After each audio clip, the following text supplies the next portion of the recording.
is the Dallas Cowboys Pepsi Postgame Show. Pepsi, proud partner of the Dallas Cowboys. Now, here's Zach Wolchuk and Bryan Broaddus. Here they come, 1st and 10, 2:12 in the game.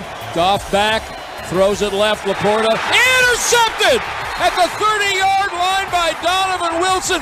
He read it, he sat back, he jumped the route, and the Cowboys have the ball back. Play of the game right there. Woosah, take a deep breath. Cowboys get the win, 20-19. They have won 16 in a row at AT&T Stadium. They are 8-0 perfect at home in the 2023 season. They improved to 11-5 on the night Jimmy Johnson gets inducted into the Ring of Honor. CeeDee Lamb makes Cowboy receiving history as he passes Michael Irvin for the most receiving yards and catches in the history of the Dallas Cowboys. But my goodness gracious, what a wild game this was. Zach Wolchuk alongside the Super Bowl winning scout, Bryan Broaddus, as we hang out here in the Miller Lite Club, a victorious Miller Lite Club. But that got tense. We had a 3-0 start in the first quarter. Lions got up. CeeDee Lamb from Dak Prescott, one of the most miraculous Houdini acts you'll ever see. A 92-yard touchdown bomb from Dak to CeeDee put the Cowboys up 7-3. Detroit rallies back in the third quarter. Montgomery punches it in from 3 yards out, 10-7. Butter Aubrey makes it 10-10. Detroit starts the fourth quarter. It's 13-10, and then a 9-play, 75-yard drive. Brandon Cooks in the corner of the end zone puts the Cowboys up 17-13. We're thinking, okay, here we go. You get an interception from Donovan Wilson. Cowboys seem like they've got this thing under control. Not so fast. They kick a field goal. It's 20-13. And then an effortless 9-play, 75-yard drive. Amon-Ra St. Brown, 11 yards. It's 20-19. And the cojones on Dan Campbell to go for 2 instead of just kicking the extra point and sending it to overtime. How many 2-point conversion attempts did they have? You had one, they get it.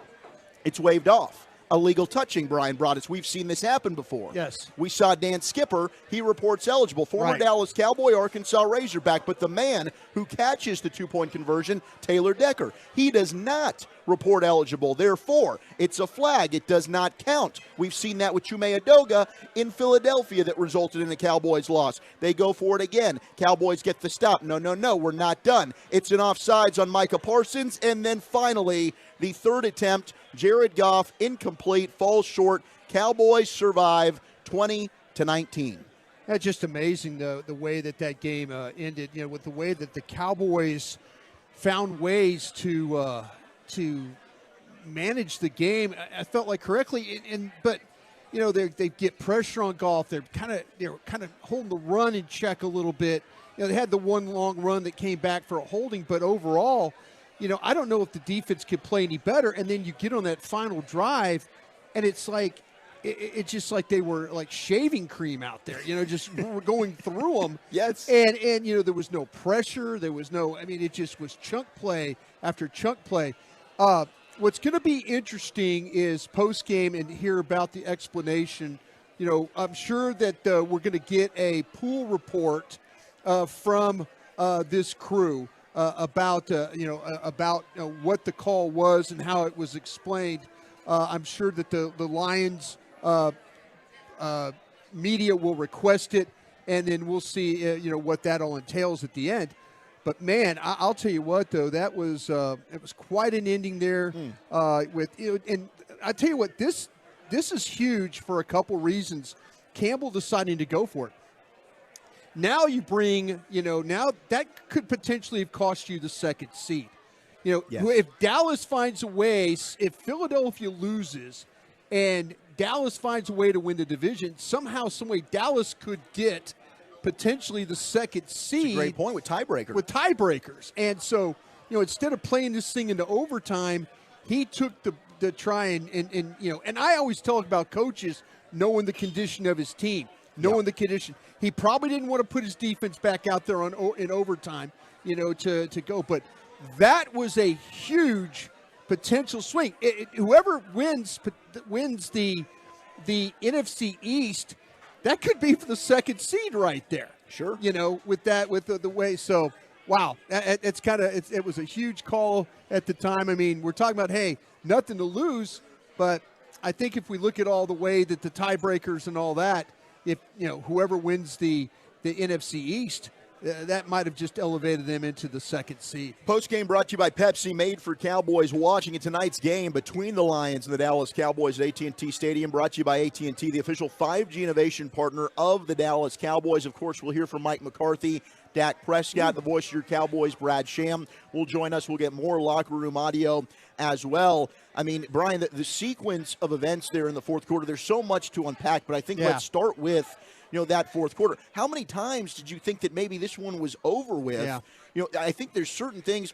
A win's a win. That's the most important thing. You come away with a victory. You're 11-5 now. You've still got yourself a chance to win the division and improve your seeding. But it seemed like that game should have been done well in advance, and some questionable clock management, questionable coaching decisions on both sides from Mike McCarthy, Dan Campbell. I mean, it's certainly a lot of fans are texting and concerning the way the defense just let Detroit go right down the field, essentially prevent defense style. No, yeah, that was the fact that they just got no pressure, on that final drive was amazing. And the fact of how open the middle of the field was, and the Cowboys safeties had played a pretty good game if you look overall, with the interceptions. Donovan Wilson played well, and Jordan Lewis was probably. Look, Micah Parsons probably every week your best defensive player, but if it wasn't him, it was Jordan Lewis. Jordan Lewis played the type of game we remember in New Orleans, the game against New Orleans out here at AT&T, the one time where him and Alvin Kamara hooked up, and he was outstanding. But his ability to tackle, the ability to be around the ball. But I thought overall, man, it was that was just so unlike the Cowboys, though. At the end of that game, with the way that they played up until that point, you kind of felt like, okay, they're going to find a way to pressure Goff here. They're going to make him. It's going to be a long yardage situation. We said, but it was just chunk play after chunk play after chunk play, and wow, I mean, Dallas. Very fortunate to get out of that game with a win the way it ended. Yeah, so you get the interception with 2 minutes left from Donovan Wilson, and at that point you're up 17-13. You're thinking, okay, you're feeling really good about this situation. It's 1st and 10 at the Lion 29, and Tony Pollard had a nice run off the left side for 7 yards, but you had a tripping call. Crazy. On Peyton Hendershot. Yeah. That brings it back 15, so now it's 1st and 25. Mike McCarthy says, you know what? We're going to throw it.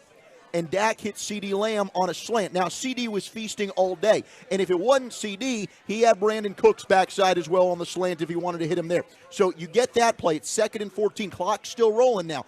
Detroit uses their second timeout. Stops the clock a minute 55. 2nd and 14. Lion 33-yard line. Then you throw it's incomplete to Brandon Cooks. Yeah. Right? And that now allows Detroit not to burn their final timeout. Right. The clock is stopped. 3rd and 14, you pass it again. You do complete it to Jake Ferguson for 8. So now the clock's still rolling. Then Detroit has to burn their final timeout, but it's 4th and 5. Cowboys fake as if they're going to go for this thing, go for the jugular. Instead, they trot Butter Aubrey back out there, and he bangs it through to make it 20-13. We know the sequence of events that we just broke down with the Lions, but what'd you think of that? The play calling, the management in that series. Yeah, Mike's going to talk to the right of us here tonight, and I mean, a win's a win. Absolutely, they got to.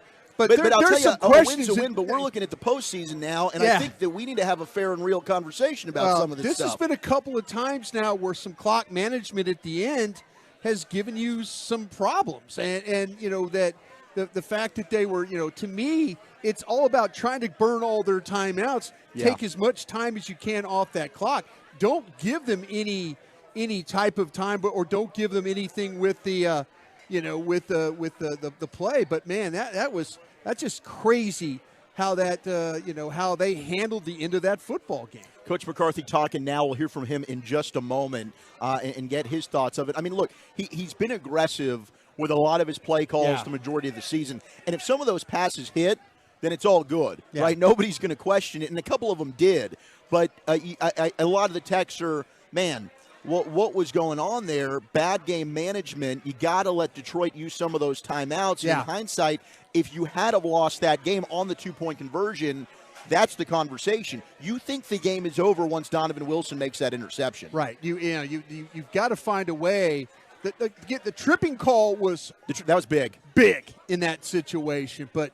man, Mike, and I'm looking at the reporters in there. Todd Archer's got kind of a smirk on his face, and I don't know if Mike is kind of trying to explain. Here comes Clarence too. Yeah, Clarence will ask a question or two, but man, that at the end, it's just about use all their timeouts and don't allow them any time. And Dak throwing it when Cooks is running a hitch. With Babe Laufenberg talking about the ball goes out of bounds. Hell, that's like we talked about in the pregame and leading up to the week, just carelessly throwing the ball. We've seen what happens with this Lions secondary, especially at safety. Lucky Dak didn't put that one to the inside, and that thing got picked off. Yeah, and it did seem like, especially in that second half, there was some miscommunication on a couple of routes with the receivers. Now, when you needed Dak to step up and be good, he's 5 for 5 on essentially what was the drive to go up 17-13. Right. He was brilliant. He hits a gorgeous throw. This to isn't Brandon about Cook. Dak. This is about McCarthy. Yeah, I think some of the play calling, Yeah. this might have been his worst game in terms of play calling. Well, yeah, I didn't feel like that Mike was in a very good rhythm, and I know everybody's out there going to scream about first down runs. Yeah. Tony Pollard was a better pass blocker today than he was a running back. And that's something we talked about all week, and I know you and Eric talked about in the pregame show. The Lions are one of the best run-defending teams in football. Yes. And I get it. You want to be able to keep a defense honest, and you want to have a balanced attack. But it certainly seemed at times, and credit Tony Pollard, he was able to churn out a couple of good runs here and there. But for the most part, you were kind of running into a sledgehammer there, running into a wall. It was clearly the passing game that was going to carry you to victory tonight. Oh, it absolutely was. And if you could found a way, but Aiden Hutchinson is a very good football player. We saw him. He got sacks on Steele. He got sacks on Tyron Smith. Those are unfortunate there, but he's that type of player. The linebackers is all over the place too for the Lions in this game. So yeah, it was going to be very difficult to run the ball, and Mike McCarthy at times, I felt like that just wasn't very good, and especially in the first half, there wasn't good enough rhythm with him calling plays. And I felt like it kind of affected Dak in that way too. So heck. Win's a win. Glad they got it. Glad they got to 11. But, man, there's some things that we definitely have got to talk about. Like I say, that final drive for the defense, though, man, just how quickly the Lions were able to do that. And then, but did Mike McCarthy allow them, more time than probably should have been on that clock? Well, and you made a good point. Maybe that's why Coach was being so aggressive, is he's feeling my defense just came up with a huge play. Right. I don't want to put them back out there. I don't know what's going to happen. I mean, True. They've been out here keeping us in the football game all night. Well, Dan Campbell clearly thought that about his defense. Absolutely. Yeah. Because that it seemed as though, you got a lot of stops from both teams defensively, but were they going to be able to hold up? I mean, they seemed pretty exhausted at the end. The pass rush wasn't quite getting to Jared Goff as it was earlier in the game. I mean, Micah Parsons, my goodness gracious, he was absolutely dominating Decker, who I think is playing through injury. He's gutting it out. Injury, yeah. But Micah was playing like a man possessed out there at times. Your leading tackler was Jaron Kearse. I thought Donovan Wilson had himself a hell of a football game. DeMarcus Lawrence yet again when it comes to the run defense. I mean, it's going to be an interesting tape study, because they gave up a bunch of chunk runs in this one. Yes. David Montgomery had a 22-yarder. Jameer Gibbs had a 17-yarder. They had the end around to Amon-Ra St. Brown for 11. But they also had, I think, 6 tackles for loss against the run. Right. No, you get – see, that's when you play really good run defense, it's about instinct and it's about ability to read. And Tank is one of these guys that has that ability. He knows by reading blocks. Guys are leaning forward in their stance. Guys are rocked back. Guys are tilted a little bit. He could read stances, and then you see him, take off down inside. He's going to make plays. He's going to make guys miss him coming off the ball. And, he's going to get skinny, and he's going to get small, and then he's going to get through the gap, and way to go. Man, what an emotional win for the Cowboys. I'm sure, that was exhausting, just the last 2 minutes. Oh, crazy. And it was amazing, the ebbs and flows of this one, the turnovers that happened that didn't even result in points. Both defenses really stepped up big after some turnovers as well. So much more to unpack. Of course, we'll hear from Coach. We'll hear from Dak Prescott, the voice of your Dallas Cowboys, Brad Sham. You're listening to the Dallas Cowboys Radio Network. Every moment, every touchdown, every yard is a reason to celebrate. If anyone knows that, Ciroc does. From the tailgate to the touchdown, Ciroc Ultra.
year of the Dallas Cowboys. It's Miller time.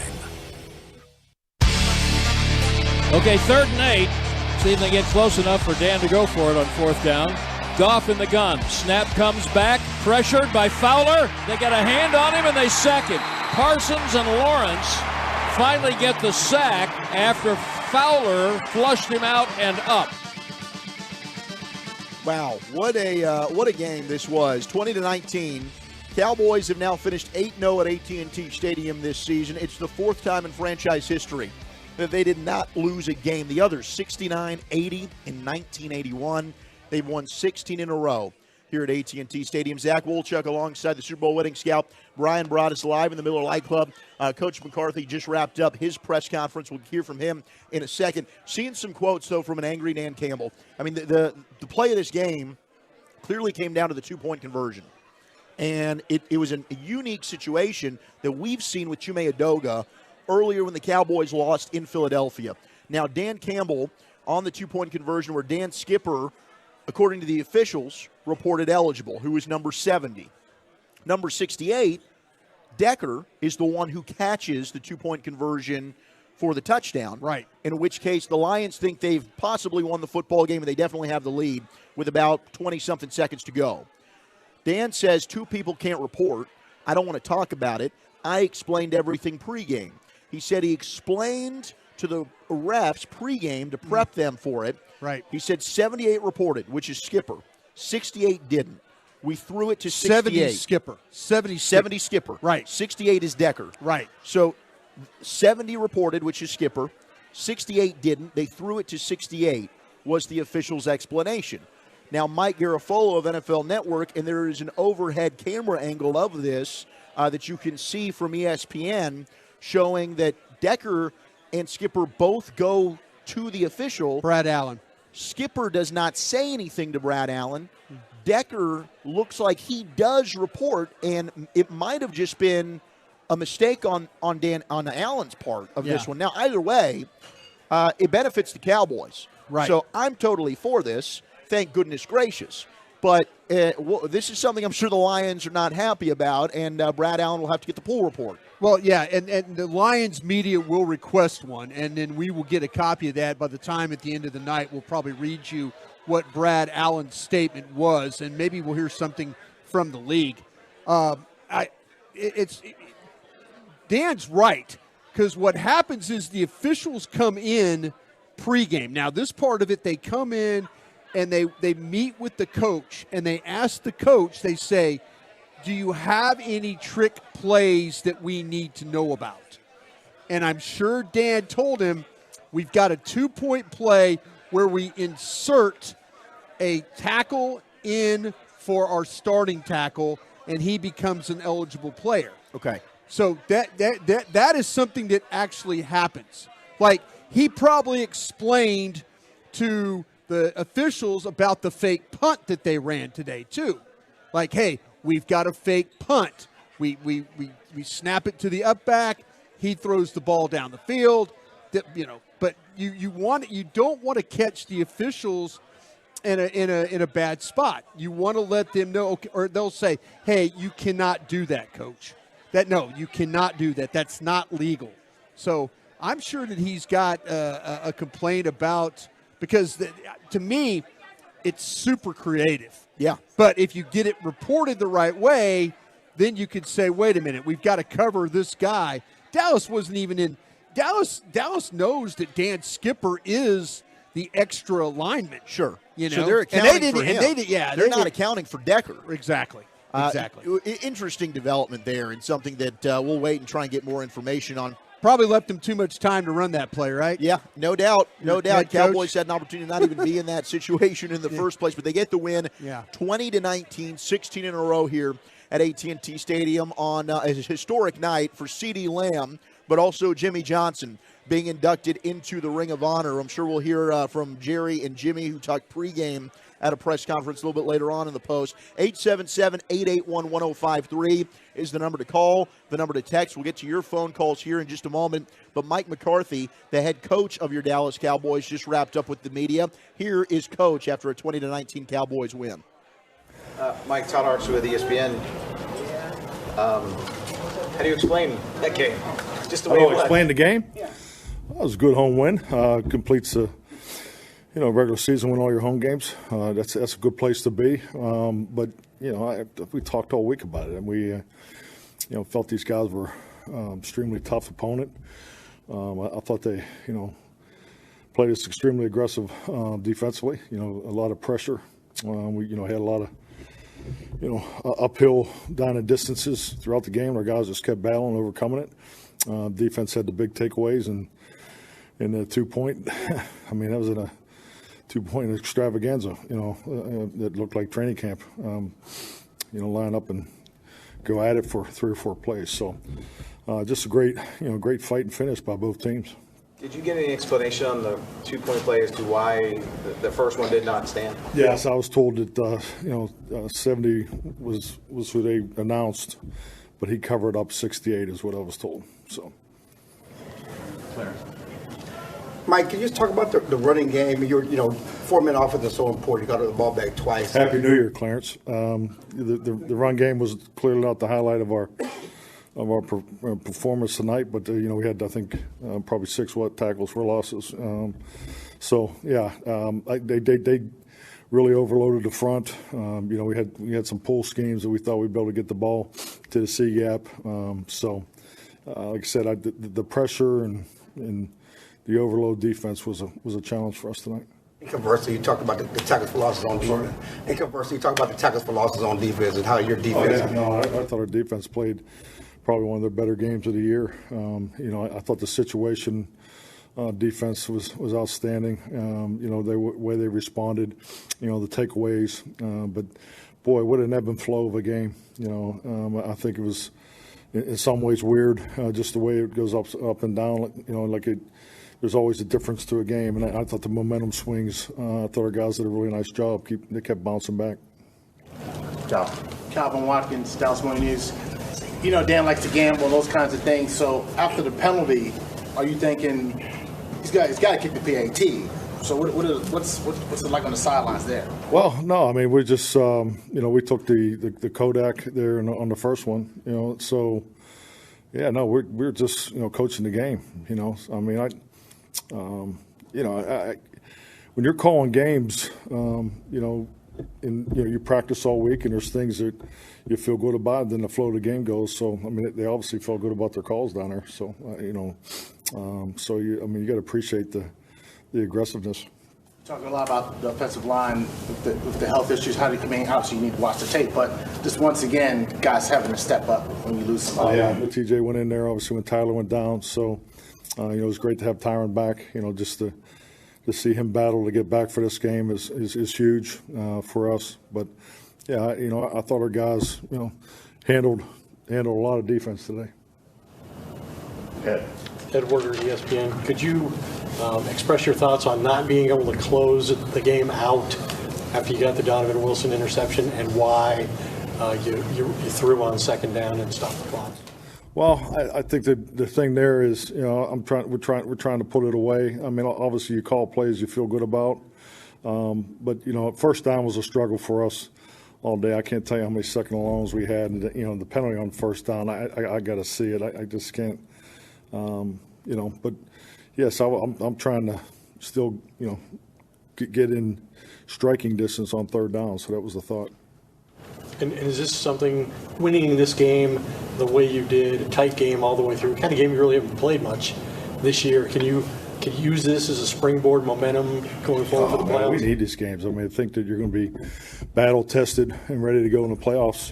These are the kind of games that, character, is enhanced, and the adversity advancement that you need and you train all year for. And we've had a bit of an unusual year, just because of the margins of victory at home, and so yes, this then we got one more next week, but we knew this stretch was going to be rough, and this is exactly what we needed. Mike McCarthy there talking with the media after a Cowboys 20-19 win, brought to you by WinStar, is the casino of the Dallas Cowboys.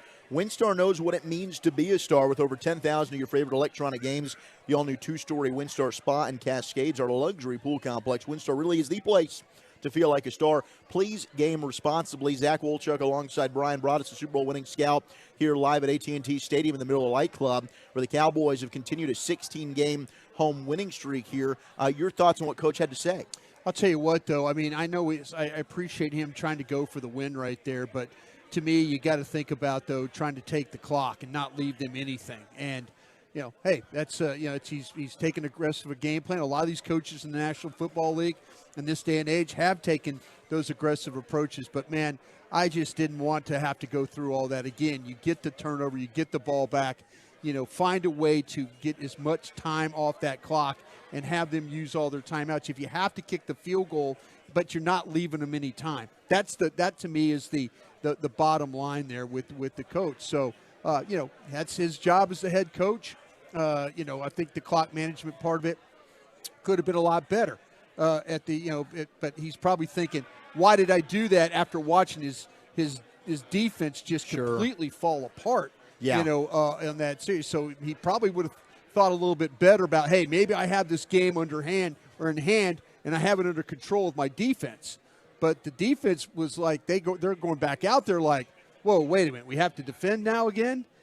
So that's something you always got to think about, though, going forward, though. And it's been a couple of different times where, being that super aggressive guy has left offenses. It didn't happen in Seattle. It did happen today against Detroit. Hey, you'll take a win any way you can get it. Absolutely. This was a tough one against a fellow playoff team. Could be a playoff preview, and you get the victory, and it's important because, as you have said previously, if some things break your way, right. Certainly Philadelphia plays Arizona tomorrow. Do we think they'll beat Arizona? Probably, but you never know. The NFL is a strange lady, as you've said, and then they play New York, who played them tough just this past last week. You take care of business against Washington next week. Right. You still got a chance to win the division, and then if you look at tiebreakers, now you own that tiebreaker over the Lions. Yeah, that's big, impactful game when it comes to seedings. All right, let's go ahead and pause 10 seconds to allow stations to identify themselves on the Dallas Cowboys Radio Network.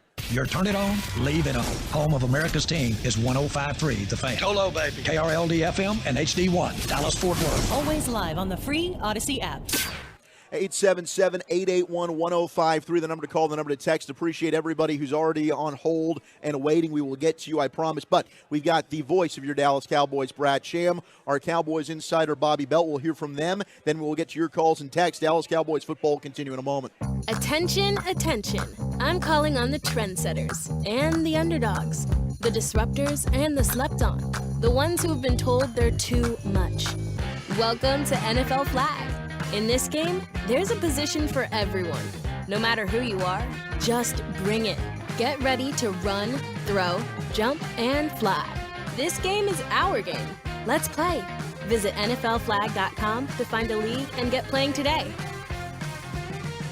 They say champions are remembered, but legends are never forgotten. United Ag & Turf offers a winning lineup of John Deere equipment built to tackle any challenge on and off the field. Legendary John Deere tractors, combines, residential mowers, commercial mowers, compact construction equipment, Gator utility vehicles, and a full line of golf and sports turf equipment. United Ag & Turf, the official Ag & Turf equipment supplier of the Dallas Cowboys. Visit UnitedAgAndTurf.com to find a location near you. Tom Thumb's new Drive Up and Go service makes grocery shopping easy and convenient for anyone. 25 pounds of ground chuck, 15 bags of hamburger buns, 28 bags of Tostitos, 10 packs of Pepsi, and some barbecue tongs. You pick the time, you drive up, and go. With Tom Thumb's Drive Up and Go, anyone has time in their schedule to go grocery shopping. Just a few clicks away, and you can feed your team. Everyone can be a grocery pro bowler with Tom Thumb's Drive Up and Go. Download the app or try an online order to get started today. You can trust your car to the place with the star to get you to the things you love or travel near and far with Texaco.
899-5153 or visit Pollock.com today.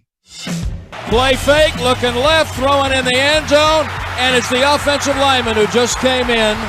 Dan Skipper had come in, and he played tackle, and the regular starting tackle, Taylor Decker, caught the pass for 2.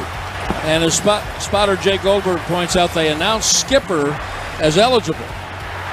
We got another flag coming out now. I think it's against Dallas. Maybe not. Cowboys are applauding.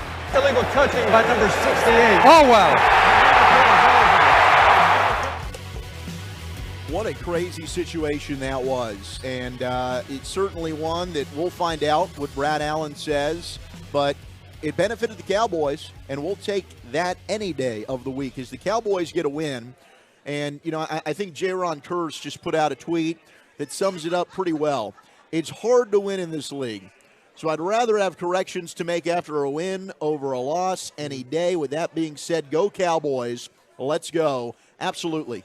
You grind out a home win against a playoff team that you might see again here in a couple of weeks, and that is the most important thing. Of course, we can go ahead and discuss and evaluate how it ended up getting there, but you're 8-0 at home. You're 11-5 on the season, and you now own the tiebreaker against the Detroit Lions. Zach Wolchuk alongside the Super Bowl winning scout Bryan Broaddus hanging out in the Miller Lite Club. Dak Prescott, the victorious quarterback, about to take the podium. We will hear from him coming up soon. But right now, we've got our Cowboys insider Bobby Belt joining us. Bobby, you were just in the victorious locker room. Any takeaways?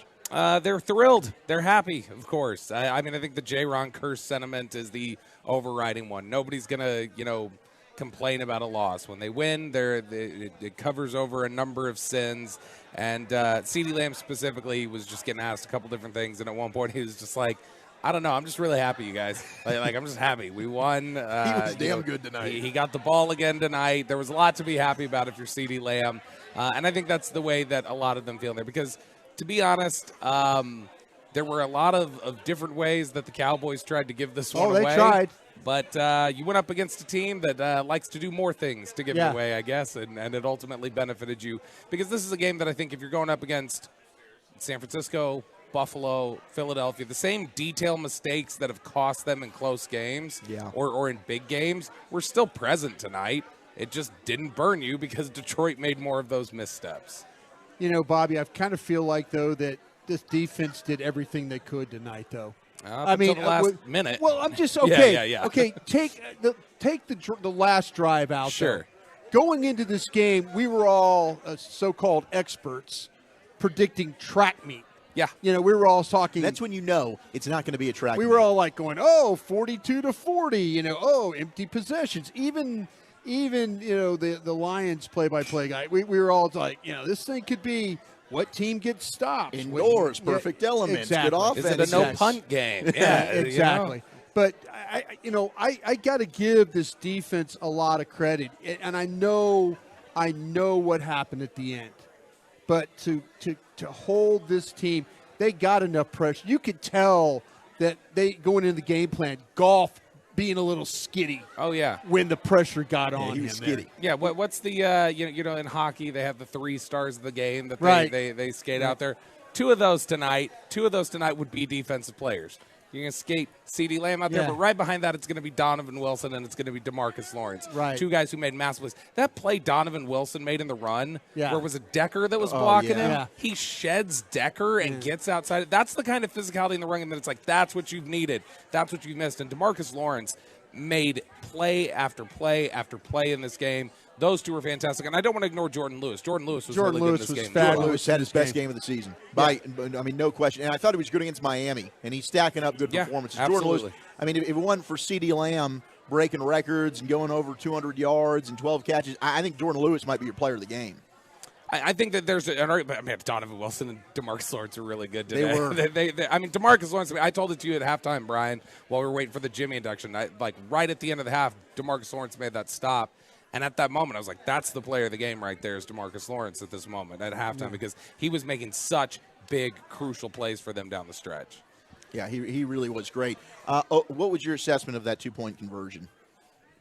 Which one? Well, the third snap at it? Which illegal which touching. The So Skipper Decker debacle. It was confusing from where we're at because we're obviously down in the tunnel, and I'm not getting any of the commentary or anything like that. But the commentary I did get was Chauncey Golston walking down the locker room as he's leaning into Luke Schoonmaker, and he says, "Man, those bleepity bleeps were trying to cheat."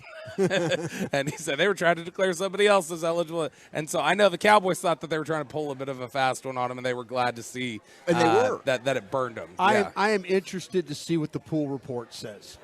Yes. Because Brad Allen. I believe Calvin. I'm looking at Calvin right now. I need to go ask Calvin Watkins. Yeah, If he was the one who I read think that. I think that Detroit would request it, right? Would be their media. Dan Campbell looked very animated, like he ticked. thought that it was completely off what the referees were telling him. Yeah, and myself being involved in like officials coming into locker rooms. Yeah.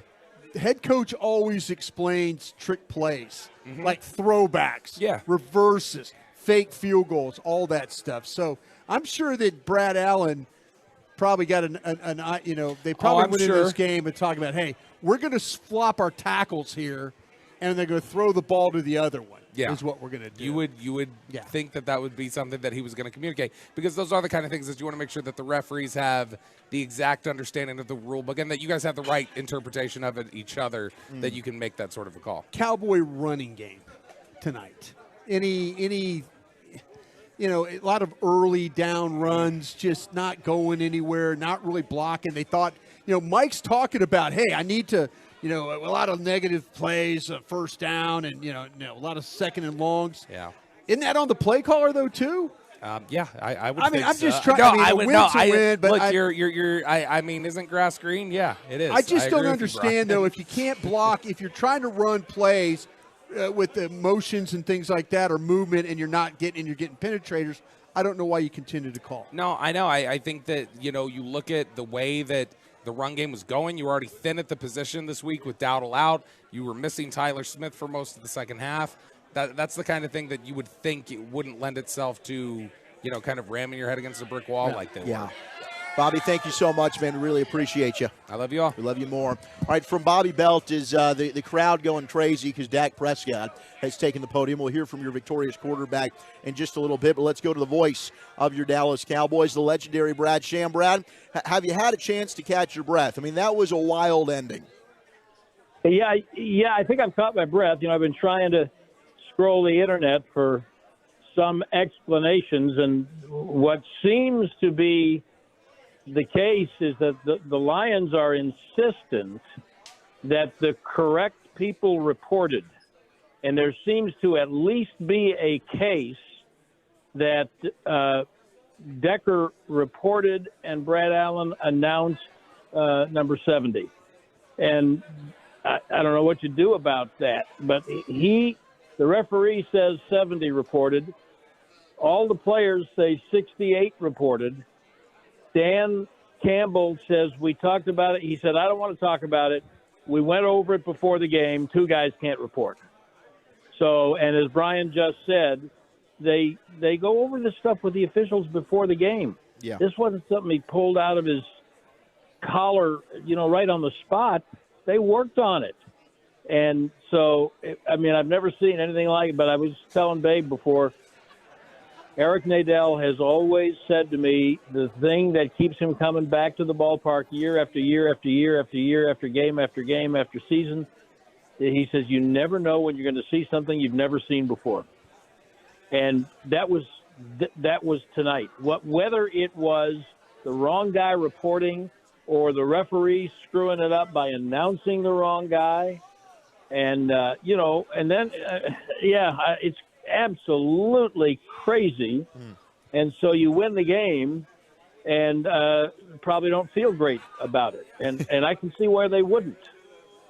Hey, Brad, when you talk, we've kind of talked about the ending of this game, but me personally, I felt like the defense was outstanding, with the exception of the very last drive. And maybe they felt like, after they got the interception, that they weren't going to have to go back out there again.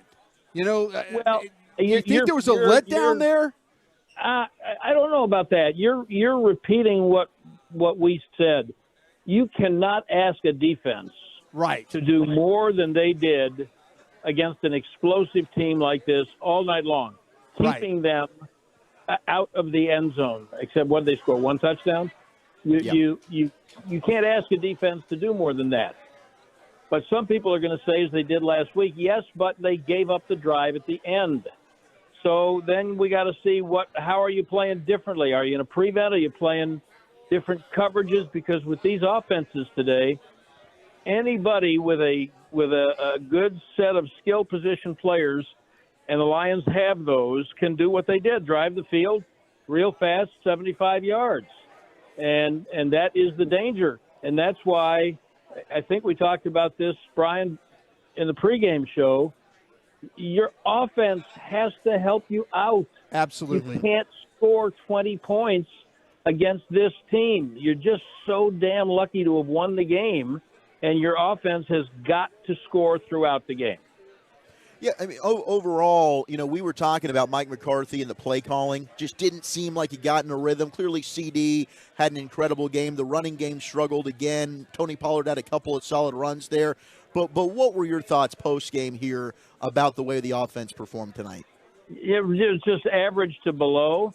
They had the 2 seam routes to Ferguson that both got tipped, and so they didn't try it anymore. Right. And, I was alarmed by the fact that there seemed to be about 3 times that there was miscommunication between Prescott and the receivers.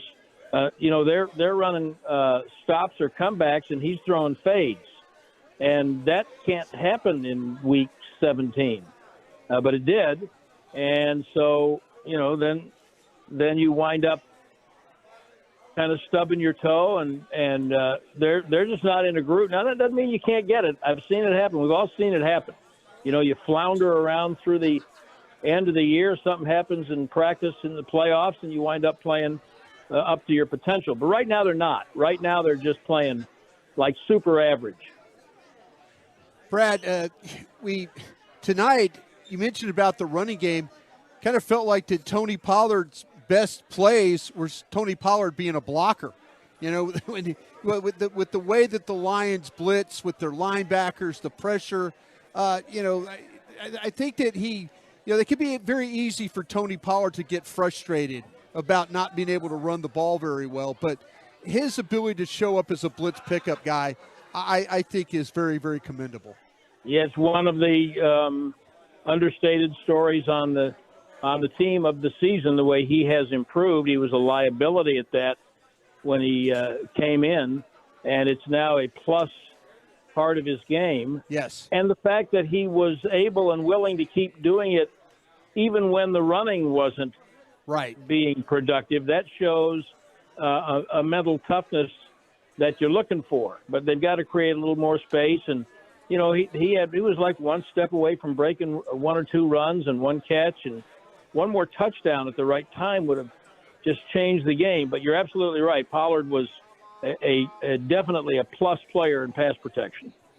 Certainly was a historic night with Jimmy finally getting into the Ring of Honor, and now we don't need to talk about that anymore. But your thoughts on that halftime from Jimmy Johnson?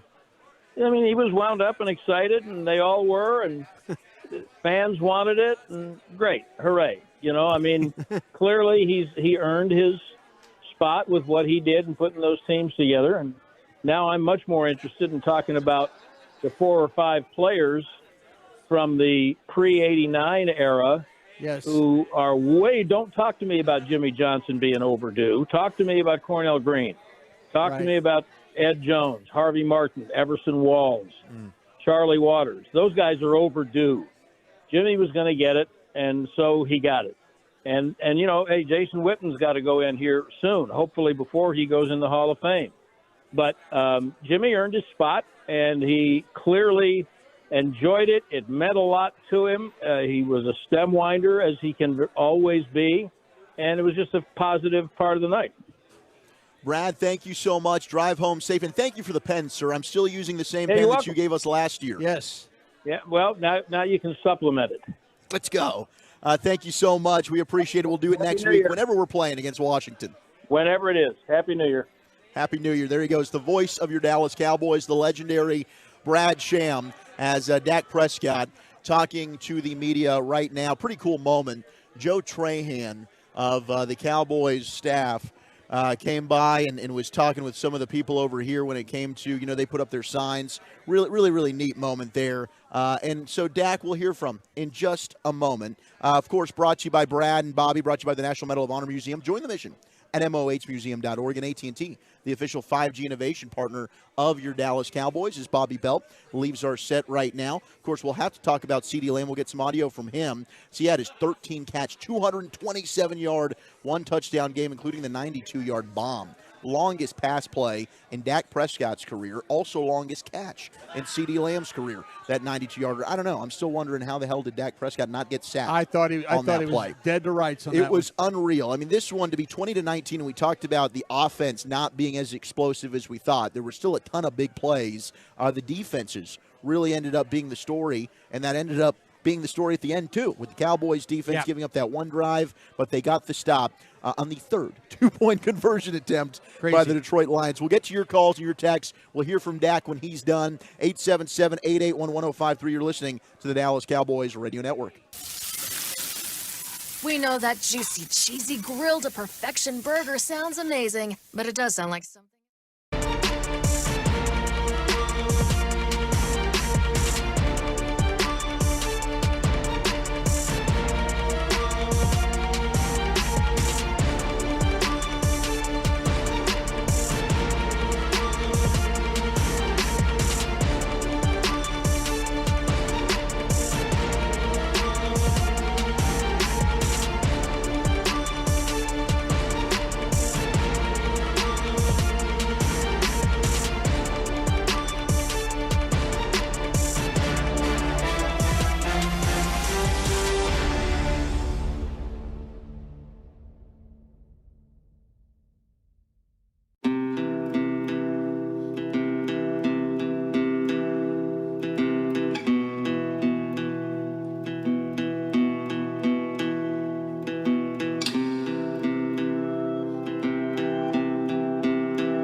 Texas.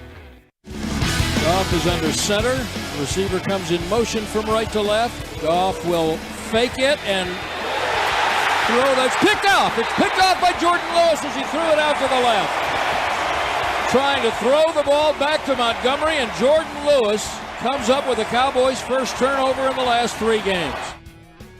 The Cowboys ended up getting a couple of those, thank goodness, to Jordan Lewis and Donovan Wilson. Wilson's interception at the end there we thought might clinch the game. It didn't, but the defense was brilliant. 6 tackles for loss when it came to defending the run. They did give up some big gashes, but for the most part, we were worried about the Lions lining up and kind of just running it right down your throat, similar to what we saw Buffalo do a couple of weeks ago.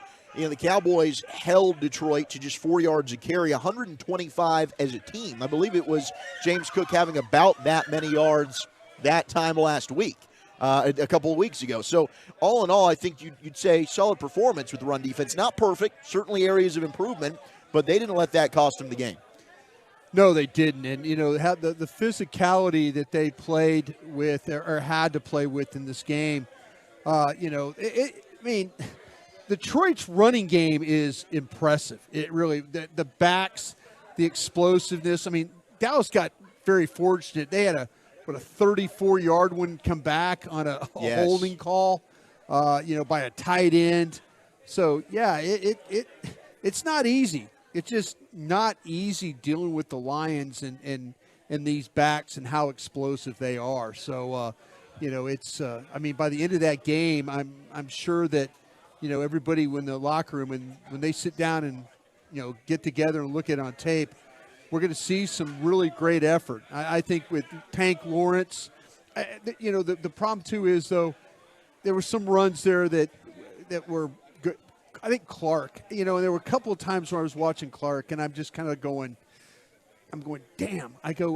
He's got to see that a little bit better. He's got to get in that hole. He can't get blocked. He can't get washed on there. But for the most part, Wilson and Bell and Tank, I felt like that they held up pretty Micah, well. DQ doing a little bit of different. Certainly he was rushing at times, but then he was playing some off ball. He was moving him around. Micah made some big time stops in the run game as well. And Tank, first play of the game, he sets the tone with that. Right. DeMarcus Lawrence is going to bring it every single week in that regard as well. But certainly, as J-Ron Kurz talked about, there's things to work on. Offensively, it wasn't their best performance tonight. Now, CeeDee Lamb was absolutely sensational. There was no guarding him. Brandon Cooks came up with a couple of we catches. knew that. We were trying to figure out ways to get Lamb on Sutton. That to me was going to be the matchup that but heck, they took Ferguson out of these safeties. They put Brian Branch on Ferguson for a lot of the game. They treated him like a wide receiver is what they did. They did not want Jake Ferguson to get going. No, absolutely not. And they probably should have been a little bit more worried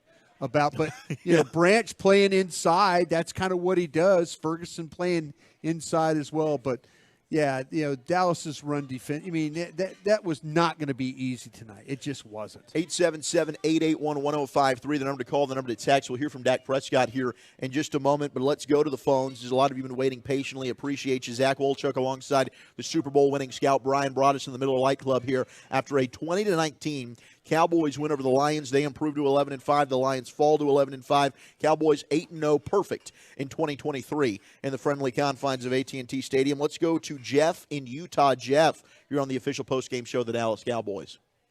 Hey, Zach, Brian, happy New Year to you guys. Enjoy listening to you guys on the Odyssey app here in Salt Lake City. I agree with everything that you guys have said tonight in regards to the game. It's a win's a win, but I feel a little indifferent because without the call from the official, we could be looking at a 3-game losing streak. And I think my biggest difficulty with this team is, in fact, Mike McCarthy and the coaching staff. His clock management is terrible. I've felt that way since he was hired when he lied to us and said that he watched all the previous film from the previous season at the podium. This guy, to me, I don't trust him, but I'll give some grace to the defense. They have improved since the Buffalo game, withstanding the last drive that they had. But, yeah, I don't understand this coaching situation. Same thing, I want to bring up a play to you, Brian, your thoughts on the same special teams miscue that we had against I knew you were going there. Yeah, with the you got Tolbert out there on the island, and they throw same play. I'm just like, come on, Bones Fossil, you're supposed to be one of the best special teams coaches in the NFL, and they did it to you 2 times over the last 4 games. I just don't get it. So am I overreacting, you guys? What are your thoughts? No, I lost my S in the press box when that fake happened, and Tolbert is a good special teams player. The problem you run into is I worry about the way the alignment is. They're cocked inside. They're not square. So now you're kind of like, I don't understand by alignment why you're turned inside, because it allows the receiver to go behind. And then you got a guy like Tolbert who's not a corner. Right. And he's now having to turn and then adjust to the play. And you're going to get hurt big time. And they got fortunate tonight. They didn't give up any points off it because they had a 4th down stop, but you can't continually give up fakes. In these games twice for in extra possession. 2 times in a month. Your defense stops your 4th and 2, and you got to be alert. You got to be alert that you're probably going to get some kind of fake there. But I was losing my S in the press box. You were. I was not very happy. And about they corrected it. I mean, we walked over. We were in the Brad Sham radio booth getting ready to do halftime, and Detroit's got a punt again. And jokingly, you're like, watch them fake it again. And they had made the adjustment. They had taken Tolbert out, I believe. They went punt safe. Yeah, they did. Yeah, they did. Yeah, basically. So they're like, no, you're not going to do that on us again. But certainly appreciate the call there, Jeff. Let's go to our buddy Big Jim in Round Rock. Big Jim, what's going on, man? Happy New Year. Well, Happy New Year, Wolchuk and Broaddus. Let me tell you what hair I got left turned silver tonight. You could put a star on the side of my head, and I'd look like I was wearing a helmet. That was, man, I tell you, that last.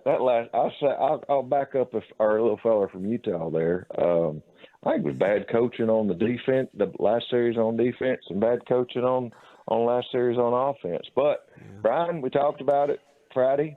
We needed DeMarcus Lawrence to step up and play a big game, and boy, did he ever. That fella, he's been at it for so many years, and his run-stopping ability, you're right about his ability to read and see what those linemen are going to do. Was very, very pleased with him. Glad they made the change with getting Tolbert out there and putting Deshaun Wright out there instead of Tolbert. Thought was good. I thought, listen,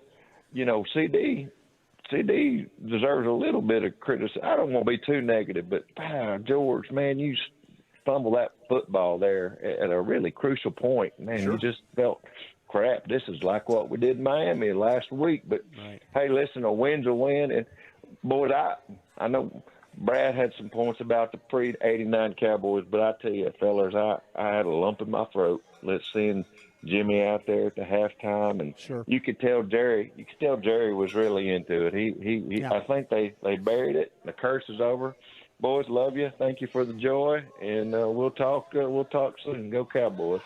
Go Cowboys. I appreciate you, Big Jim. Yeah, I mean, as someone who grew up and it was told all the stories, my grandparents having season tickets, it was special. I mean, it was special to see. I would watch these championship seasons, the VHS videos they pump out every year. You got yours for the Green Bay Packers, Oh, I was standing on the sideline opposite that man getting my ass kicked. You certainly got a different perspective and view from that of Jimmy's career and run with the Cowboys there, working there in Green Bay before you ended up coming back home to Dallas and working with the Cowboys. But, my gosh, it was neat. I mean, it was neat seeing Charles Haley and Emmett and Michael, and they're messing with Jimmy's hair like they did after winning back-to-back at the Georgia Dome in Atlanta. And you hear the stories about how, Jim, don't touch the hair.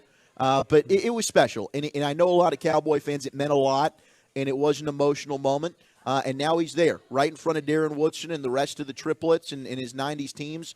Jimmy Johnson, they're in the Ring of Honor now forever. Yeah, absolutely. And, and to Big Jim's point, though, too, about, and well said on your behalf, the CeeDee Lamb, it's so funny. We've interviewed Stephen Jones on the competition committee about this. Remember we asked him about fumbling through the end zone? Yes. And he was very much well, I'm the kind of the guy that likes to kind of keep it the same. I'm kind of, it's a long time rule, and I kind of like it. I wonder if Stephen, as he's drinking a Johnny Walker Blue right now, is wondering, next time that vote comes up about ball fumbling out of the end zone, maybe I'll get that vote to swing the other way. It's a great point, and it's one that we had to talk about, and I felt the same way. I'm like, well, how often do you even see that happen? Oh, yeah. And then lo and behold, it happens in as Big Jim said, a crucial situation. You got a chance to take the lead, and CeeDee Lamb breaks the record on that catch. He breaks Michael Irvin's record on that catch and then ends up fumbling the ball. It ends up being a touchback. Unfortunately, as you mentioned, Cowboys defense made it so it didn't end up being worse. They get the big stop on fourth down there, turn the ball over on downs, and CD goes on to have a monster game, ends up having that big 92-yard touchdown as well. But, certainly we could be looking at that very, very differently in hindsight. Your call is brought to you by AT&T, the official 5G innovation partner of the Dallas Cowboys, and Blockchain. Trust the team at blockchain.com to make buying, selling, and trading crypto easy. Play smarter, not harder, with blockchain.com. More of your calls and texts, 877-881-1053. Appreciate everybody who's been patient and chiming in, hanging out with us, the official postgame show, your Cowboys live from the Miller Lite Club. But we'll hear from your quarterback, Dak Prescott. Dallas Cowboys football will continue in a moment. From retirement planning to insurance, SWBC has customized solutions to help individuals and businesses. Visit swbc.com to learn more. Attention, attention. I'm calling on the trendsetters and the underdogs, the disruptors and the slept on, the ones who have been told they're too much. Welcome to NFL Flag. In this game, there's a position for everyone. No matter who you are, just bring it. Get ready to run, throw, jump, and fly. This game is our game. Let's play. Visit NFLflag.com to find a league and get playing today. The Medal of Honor is our country's highest military award for valor in combat. More than 40 million individuals have served in the armed forces since the Civil War. Fewer than 4,000 have received the Medal of Honor.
BeatScammersTX, you can sign up to receive information that helps you recognize and avoid the latest scams.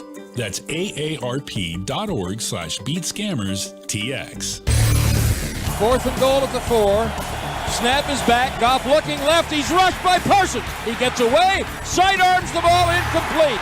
For Laporta in the end zone, covered by Bland, but credit that one to Parsons, who put on the rush and rendered Goff absolutely immobile. Boy, Micah was winning off the snap against Decker quite a bit tonight as the Lion was on the prowl against the Lions. He finished with a total of 5 tackles, several pressures as well. Certainly was impacting the game, and Dan Quinn using him as a Swiss Army knife, kind of lining him up all over the place. 20-19 Cowboys get the win. They're 11-5 on the year. They've won 16 straight here at AT&T Stadium. Zach Wolchuk alongside Bryan Broaddus as we hang out at the Miller Lite Club here in AT&T Stadium. And we will hear from Dak Prescott in just a moment. We'll also get more of your calls and texts, 877-881-1053. Tape from the locker room brought to you by Blockchain. You don't need a complicated play to bring it in the end zone. That's why you should trust the team at Blockchain.com to make buying, selling, and trading crypto easy. Play smarter, not harder with Blockchain.com. We did get the pool report from Brad Allen, who is the official for tonight. And we were just kind of reading through that during the break. The reporters asked Brad Allen question. Why was there a penalty called on the 2-point conversion for an illegal touch? Brad Allen said, so we had a situation where if you were going to have an ineligible number occupy an eligible position, you have to report that to the referee. On this particular play, number 70, who had reported during the game a couple of times, reported to me as eligible. Then he lined up at the tackle position. So actually, he didn't have to report at all.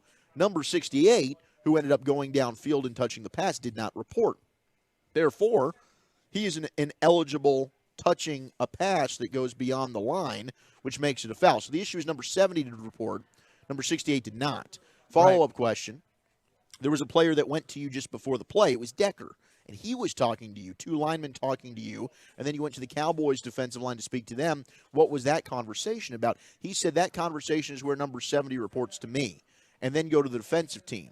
And I say to them, number 70 has reported as an eligible receiver, so they will be aware of who was reported, who has reported, and then I return to the position. So the final question would be... The final question's the one you need to know about. Yeah. This is the kicker. This is the kicker. We noticed there were 2 flags thrown on the same play. Was there another penalty called on that play as well? Brad Allen says yes, because number 70 reported as eligible, and he was covered up on the line of scrimmage. That makes it an illegal formation. So number 70 is an illegal position because he is covered up by rule, and number 68 catches the pass, which is also illegal.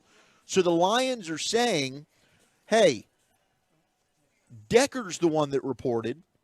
It was not Skipper, and they messed up the numbers. Regardless, you had a receiver that was covering Decker, which means it's an illegal formation.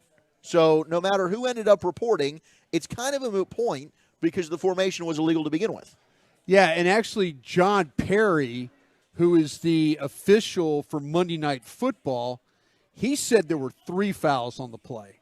And so he was walking his viewers through, and we couldn't hear down here what the heck was going on. I knew there would be a pool report. That was a great explanation from Brad Allen right there. I knew the Detroit media was going to ask for it. They got it. The explanation, it makes perfect sense. Even if it's not illegal touching, it is an illegal formation. So, hey, good for the officials to get that squared up the way they are, and fortunate for the Cowboys it worked out that way. All right, let's hear from your victorious quarterback, Dak Prescott, after a 20-19 Cowboy win. Clarence here for Star Telegram. What were your emotions over the last few moments of that game? When y'all kicked the field goal and then coming back down the field. Everywhere, not settled, but in the same sense, ready for the opportunity to go back out there. If time was on the clock, understanding we had a timeout, we got a hell of a kicker. But yeah, a lot of emotions. Wanting to finish with the ball in your hand. Don't do that. They get the ball back, and they're on a drive.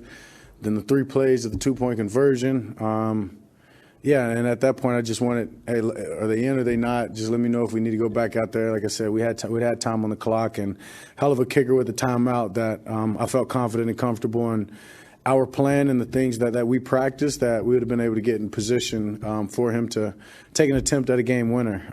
But hell of a job by the defense. So some things played into that, and they finished it the right way. Dak Todd Archer from ESPN. Mike has called this stretch playoff games without playoff consequences. How do you feel you got after these 3 games against Buffalo, Miami, and Detroit to get this one? How important is that going into what you have ahead of you? Yeah, it's huge. Huge, especially coming off of the last 2, obviously not getting a win. In either of those 2 and being on the road, having a close one out in Miami after the Buffalo just wasn't even a close game, I guess you can say. And then losing close, in a game that we could have won there late, and then being able to win this game and pull this one out kind of similar to the game last week was important. It was important as we move forward, understanding that this is playoff football. We've got one more game here against a division opponent, and then everything counts. It's a one game season each and every week, and so we've got to continue to build off of what we've done, the good here lately, but make sure that we're locking in every aspect, detail, being disciplined, not hurting ourselves, and finding a way to play our best ball right now and create that momentum. Calvin Watkins, Dallas Morning News. How could you describe CeeDee Lamb tonight? Remarkable. That's who CeeDee Lamb is. Tonight, what a great opportunity for him just to have the game that he had, understanding that he was coming in this game with records on the line, which I didn't know about until you guys informed me. But I told you I'd be sure that he got that. And the yards after catch, getting open after the 2.3, beating man coverage, getting in the right spots and zones. He can do it all, and he's continuing to get better, wants to get better, hungry to get better, hungry for the ball. Has one of the most hungriest, I guess you could say, mindsets that I've been around in this game of football, and it's fun. Obviously, with a similar mindset, when the ball in your hands, I can definitely understand and relate, and so it makes it easy, makes my job easy, and he's special. He's really just getting going, and I can tell you, as long as I'm here, he'll probably stack these records each and every year, to be honest with you. So this is only the beginning. Dak, with coming off of the back-to-back losses that you did have, in particular these last 2 games, the game in Miami and today, a lot of similarities between the 2 football games to be able to flip the result. How much can you see growth, even just from week to week? Yeah, a lot. And I think as much as anything, it's in the emotional part of the game. And that's something that Coach talks about, right? Our emotional discipline and maturity of willing ourselves to win, understanding that we're drawing the foot in the sand, drawing that line and saying, hey, we're going to do this, whether it's on offense, we're going to score, we're going to convert, or whether it's on defense and saying, hey, not anymore. So, it's that's the part that really is going to separate these teams here as you get into the playoffs, is who has that ability to emotionally and be disciplined and lock in and say, my best football is right now because we practice that way, we prepare that way, and we're not taking anything less than that. And so it was huge. In 2 games like that, right, we don't get the offense doesn't get going too late down in Miami, and then we finally score, and then, it's a hell of an offense on the other side, and they go down and put themselves in field goal position. And then tonight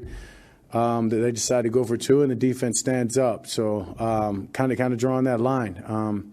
Proud of those guys. This is a complete team win, and we did it together, and that's what's important as we move forward, understanding that everything we do has to be together, has to be the utmost complementary football. Each side, special teams, defense, offense, we all have to have each other's back, pick up when one's not doing well, and essentially nobody should be doing bad.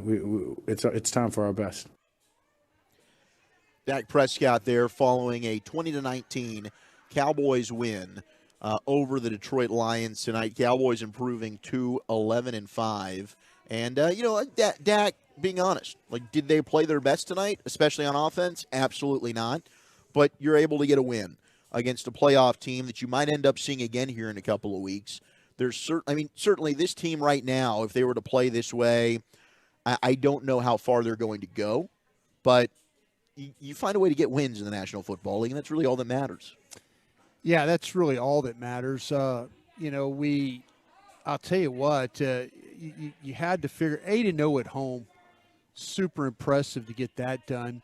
The way they beat the Lions tonight, we just kind of come into the game thinking, it's going to be a 40-burger game. You know what I'm saying? It's going to be one of those, the offense is just, they're at home. Automatically they're going to flip the switch. Yeah. And the last 3 weeks, it's been a little bit of a struggle, for this offense. Unfortunately, they haven't been able to finish some drives. They got in some bad down and distance situations. They didn't run the ball particularly well on first down or, some of the downs that they needed to. They had a fumble that went out the back of the end zone that would have been points right there.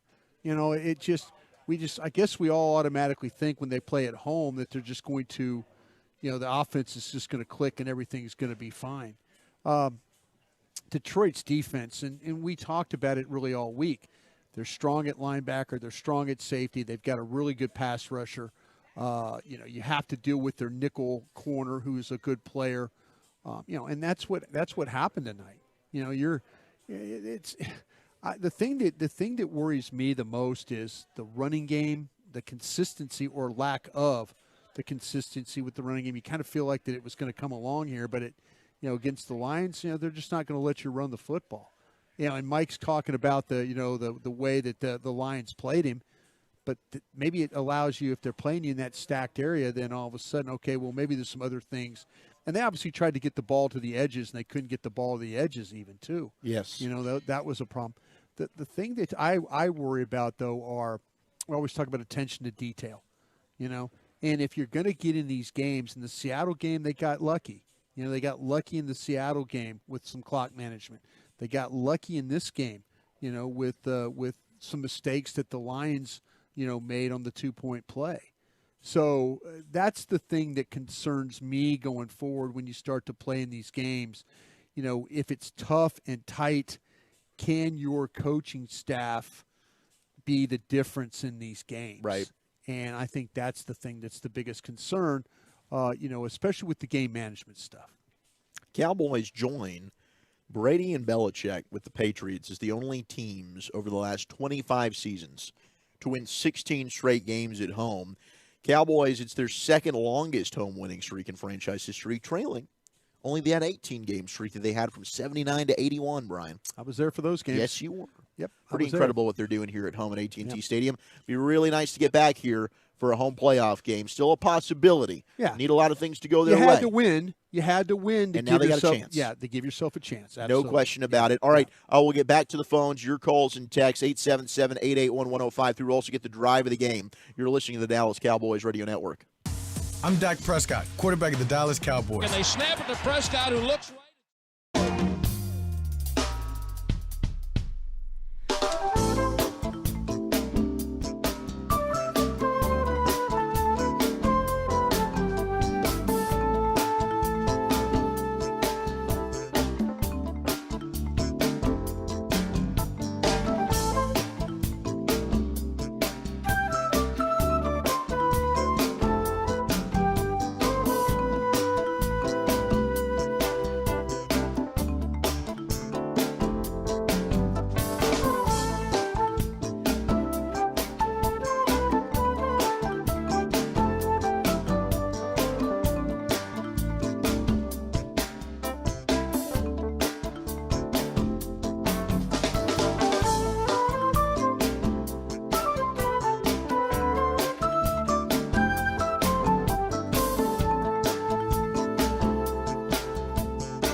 It's Miller time.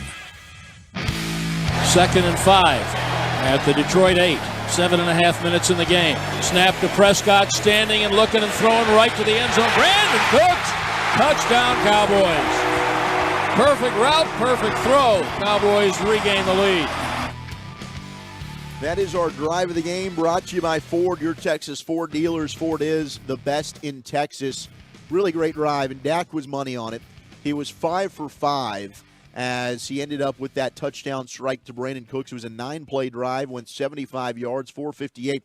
Earlier in the drive, he also hit Brandon Cooks for a 21-yarder, which was a gorgeous throw right over the shoulder. Cooks went up for it, and it's amazing how while catching with his body, he's able to. He does body catch a lot. He's body catching, but then he's still able to get the 2 feet in.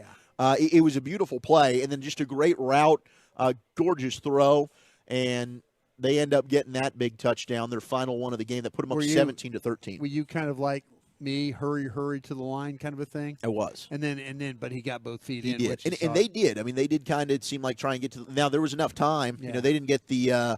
It wasn't quite the same home cooking as in Buffalo with that fumble. We did see the replay as the Cowboys were getting to the line. So if Dan Campbell wanted to challenge it, he could have. But Cooks he had the flag. Cooks was in. He had the flag in his hand, and then I saw when I was watching the whole time, and then he put it back in his pocket. So I was like, oh, thank gosh. But anyway, yeah, that was Cooks played very, very well for you. How about the one pass? Did Gallup have one target, and it ended up being a penalty? Oh, you know what? I think you might be right. And it was the one. I mean, him and Ferguson kind of ran into each other. Yeah, I don't think they even listed as a target. I don't think that. Yeah, they didn't even list as a target. But so it looked like Dak's expecting. Yeah. Michael Gallup to go up the field. Right. Carry the route deep on kind of a 9 route. And right? he runs the in. Instead, he decides to break in. So miscommunication there, but it did result in a penalty flag there, which was good. And then you had, of course, CeeDee Lamb, a monster night. 13 catches, 227 yards on 17 targets. He averaged 17.5.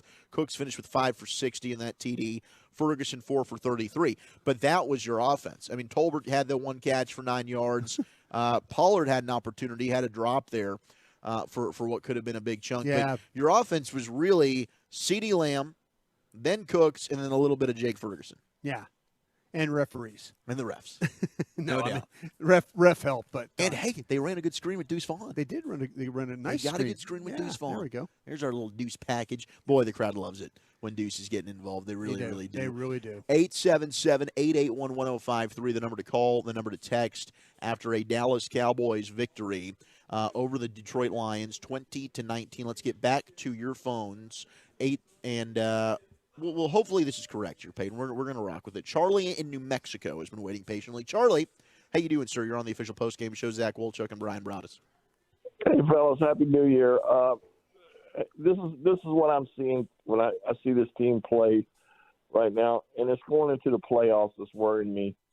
It bothers me that a head coach that's been head coach of this league for almost 20 years combined still can't manage a football game. This absolutely drives me nuts.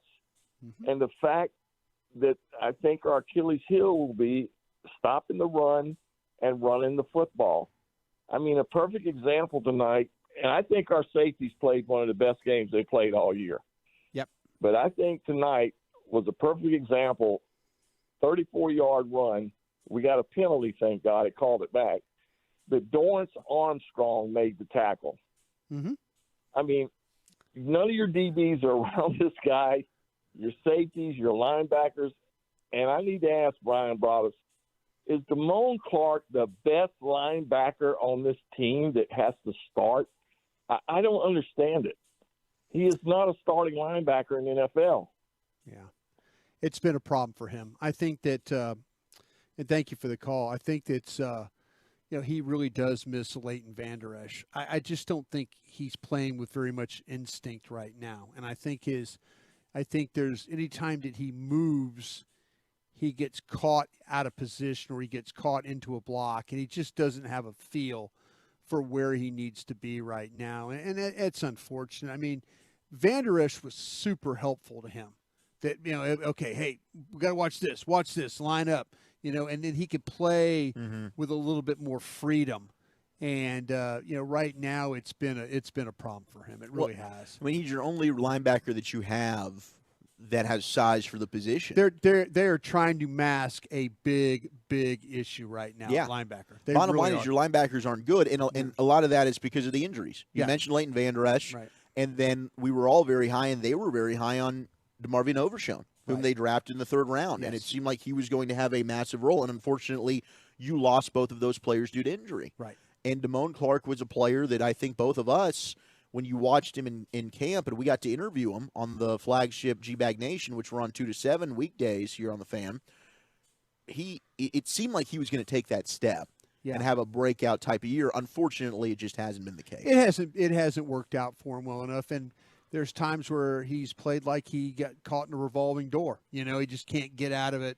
You can't get out of the door, and he's getting knocked around a little bit, but it's tough. I mean, it is his 2nd year, and I agree with you. I thought there was going to be that next big step, that jump, but Dan's trying to do the best he can. And I know, folks, you don't want to hear this, but he is trying to put tacklers in position to make plays. And the tacklers happen to be all his safeties. Yep. Whether it be Bell or Wilson or Curse, he's trying to, I keep saying mask a bigger problem that he has. He is. He absolutely is. All right, let's keep with the phones, 877-881-1053, here on the official postgame show of the Dallas Cowboys. Oh, it's our guy Scott in Jersey. Scott, Happy New Year. What's going on, man? Hey, what's going on, man? The best part of tonight was that Jimmy Johnson got inducted into the Hall of Fame or the Ring of Honor. Really cool. Really enjoyed that. You know what? Tonight was just a great game, right? And you know what? I hate to say, DeMarcus Lawrence, I don't know if he gets enough praise as he should, but, man, he made so many great plays tonight. It was unbelievable. The best thing about tonight was that we played hard. Defense played great. And CD is our leader, I think, on offense. What do you think about that, Brian? Yeah, I like what you're talking about. CD's done a really, really nice job. It seems like that. I love the fact that they're trying to match him up and get him on the move him around. Dak has so much confidence in him. I think that when defensive coordinators watch him play, we're gonna see some people at the end with some of these corners that are going to say, no, we're not going to let him beat us this way. We're going to see a lot more, I think, bracket coverage on him. But the coaches have done a great job moving him around and not allowing people to just sit there and say, okay, if you're all going to be on the right side all the time on the outside, we'll put the safety inside, we'll put the corner outside, and we'll make you run routes from that. But it just, everybody knows he is going to get the football, and he still finds ways to make plays. I think that's super impressive. No doubt. And he just had the most successful receiving season in the history of the Dallas Cowboys. A lot of great receivers in this place. Yeah. And he puts himself up there with the 88 club as he passed Michael Irvin for all-time yards and receptions in a season in Cowboys history. And he did it in 15 games. Right. Or 16 games, I should say. Pretty damn incredible for CeeDee Lamb. So some people would say, oh, he got the extra 17th game. If he did an extra week, doesn't count. No, he did it in the 16 games. I will say, and I appreciate Scott shouting out to Marcus Lawrence. He was fantastic. Maybe we can hear from D-Lark. Tank takes a lot of crap from people. I've been trying to campaign he's the most underrated Cowboy of the last decade. Right. DeMarcus Lawrence is fantastic. People look at the contract sack, he got. The sack totals weren't there. Yeah. I mean, every week he's one of the most well-rounded defensive players in all of the National Football League. He's brilliant. But how concerned would you be? You mentioned the bracket coverage. Yeah. Where does this offense go if a team does take CeeDee Lamb away? Yeah, it goes home. It really does. You've got to figure out. And you saw how they respected Jake Ferguson, took their nickel and put they treated him like a wide receiver. So but Cooks is stepping up. In a lot of ways. I mean, we were so worried about got to get Cooks the ball. they finally started getting him the ball, and he's making plays. Yeah. But, you know, I mean, it is going to be just their lack of a real running game right now. It will hurt them. And, you know, we'll see, you know, with Mike as a play caller, I think there's been times where Mike has been very, very good as a play caller. I don't know if necessarily today was one of his better days. I think he was trying to run the football, and, you know, maybe they could have come up with some other ways, and maybe they were trying to get it to the perimeter a little bit, but then, you know, the line wasn't where it needed to be tonight against this Detroit Lion defensive line. Let's go ahead and pause 10 seconds to allow stations to identify themselves across the Dallas Cowboys radio network. We're good? We're good on the ID there, Peyton? Okay, fantastic. That's my guy. Let's get one more call in here before we go to break. Let's go to Gary, New Mexico. Gary, what's going on, man? Hey, guys, great show tonight. I got a comment and then 2 quick questions, and I'll hang up and listen. Sure. Poor game management, that last offensive drive. I agree with that. Sure. I was just throwing things at the TV. But let's also remember the last coach to have 3 straight 11-win seasons just got put in the Ring of Honor tonight. Yeah. And we can't absolutely. overlook all the good that Mike McCarthy's doing. Absolutely. But a couple of quick questions, Brian. I thought if we had scored a touchdown on that drive where CD Lamb fumbled out of the end zone, I really felt like that game could have turned into a blowout for us. And then my second question is the running game. Brian, is that scheme? Is that personnel? Is that play calling? What is it about the running game that we just can't get it going? Well, thank you for the call. I mean, Zach, you have any thoughts about the running game, though? I mean, I kind of feel like, though, that there's some things – sometimes they play these teams that if they're really, really good at linebacker, it really messes with. Yeah. And they're really good at linebacker. They're good at safety. You know, how many times are we going to watch the tape and see Melifonwu, those guys down in the box, maybe making a tackle? It looked like to me they tried to run some perimeter stuff, you know, get it on the edge. It wasn't the 2-yard and a cloud of dust offense where you just hand it off inside. It looked like to me they didn't get the down blocks. They got penetrators. Yeah, there's just a lot of bad things with that, you know. And that to me, when they're bad running the football, a lot of times it's at the center spot. And man, I'm not trying to pile on Tyler Broaddus, but I'm interested to see were they able to get any type of movement inside. You know, were the penetrators, was it because they couldn't get cutoffs, they couldn't get reaches? One time Hutchinson just crushed the play. He beat Ferguson inside, I believe. Right across his face. Yeah, so you know that's what you're dealing with. You know, when this run game is bad, it's usually 1 or 2 guys just not getting it done, and they're all kind of taking turns at the bat rack. It's not just the same guy over and over and over again. Yeah, I mean, the answer is really both. You know, scheme and personnel. There's times that they have a good play called, and they don't execute it well. There's times where I think the scheme Man, they ran the ball well against Buffalo. They did. Really did. I mean, that's what's frustrating is because last week going into Miami, which was a team that I thought you could try and run the football against, they're not as good. They're kind of middle of the road. Yeah. But Detroit is one of the best run-defending teams in the National Football League. How you beat them is through the air. And ultimately, that's how the Cowboys were able to have success tonight with CD Lamb. 227 yards worth. Yeah. Unbelievable. 17 targets for 227. So, yeah, let's go. So, interesting. And but I'm at the point now where I don't think the run offense is getting fixed. Nope. It is what it is, and it might end up sending you home in the postseason if that's something you got to rely on. All right, we'll get to more of your calls and texts. We'll also hear from more player audio. Dallas Cowboys football will continue in a moment. Spurs assistant coach Becky Hammond on inspiration. I hope it's an inspiration to girls out there.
Back to throw. They blitz him from the safety spot, and Prescott escapes that, runs to his right, throws on the run to the middle of the field. Lamb at the 50.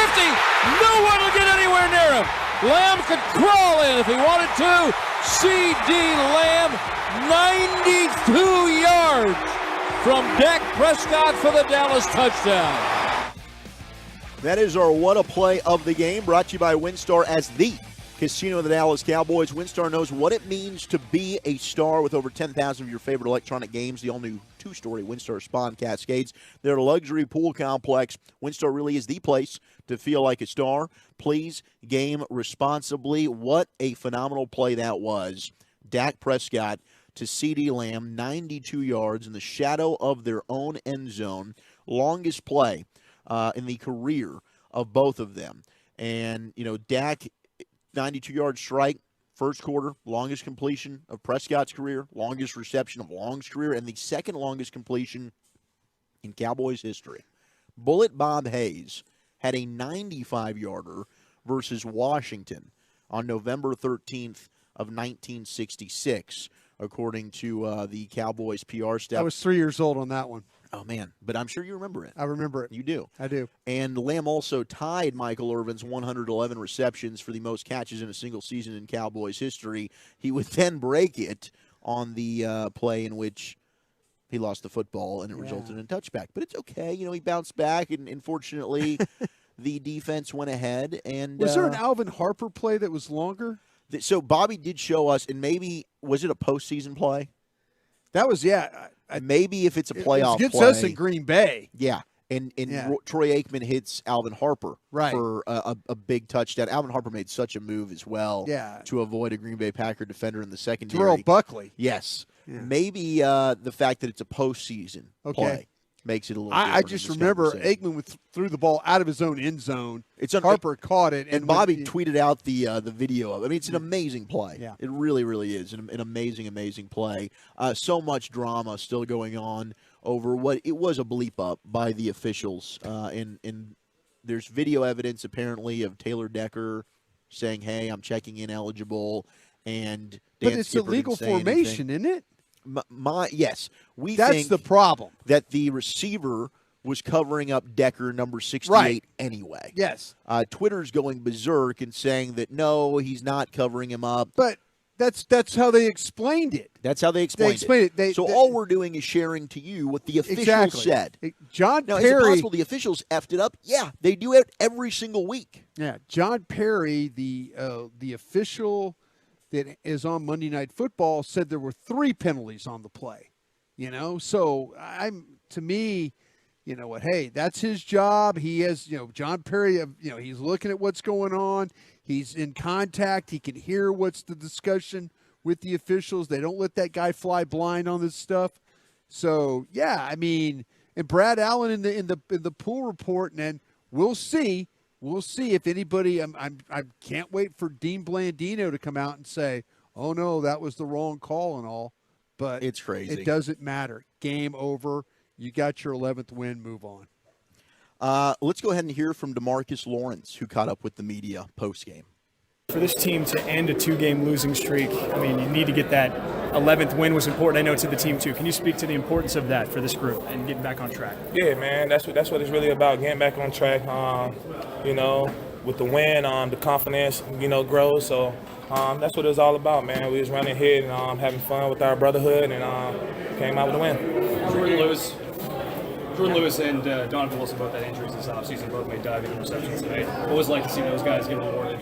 Man, it's fantastic, man. Definitely was hype for them. We definitely needed it, and they broke the curse, man. We went 2-3 games without turnovers, so man, appreciate those boys. How much work goes into the plays that you made in the run game, making those stops behind the line of scrimmage? Yeah, man. Just trusting in my technique, trusting in my fundamentals, and also, trusting into the game plan that we designed throughout the week. The calls lead us to go make plays. We just got to go out there and do it. Big picture. Playing in the trenches. I love the trenches. I was born in the trenches. I will always be in the trenches. Appreciate y'all. Picture, what does this win? This means we get another opportunity next week. DeMarcus Lawrence. What kind of question was it? Who asked this? What did he ask? Did you just say the word trenches? Or Yeah. Okay. Trenches. Right. Yeah. I'm not sure who asked that one. But there is DeMarcus Lawrence. Let's get Micah Parsons as well, the Lion, who of course. Well, actually, we'll get to Mike on the other side. Let me get one more call in here because I know a lot of people have been waiting patiently, and I do appreciate it always the feedback that we get every single post game show. You guys are awesome. 877-881-1053. Let's go to Derek in Brooklyn. Derek, what's going on? You're on the official post game show of the Cowboys. Hey, what's up, fellas? Hey. Good win. Glad we're on our way to 12 wins for 3 years in a row, but I really don't trust this coaching staff. I feel like between just bad luck and the fact that they always give away an inch, we're going to end up losing somewhere in the playoffs because of it. I mean, you look at the Philly game, there was the touchdown at the goal line. You look at last week, we gave up a drive at the end of the game. And then you look at tonight with what happened in the fourth quarter after we get the interception from Wilson. It's just it seems like it's just going to be the same old story. Yeah, it's it doesn't bode very well for confidence, because you're going to need to find ways to. I just felt like the defense. They felt, just me personally, Zach. When they got that interception, they were probably thinking, we're not going to have to go back out there. I agree. We're not. I mean, we did our job tonight. And then you take that collective breath of, whew, that we're going to put this game in the offense's hands. Yeah. Dak's going to finish this thing off.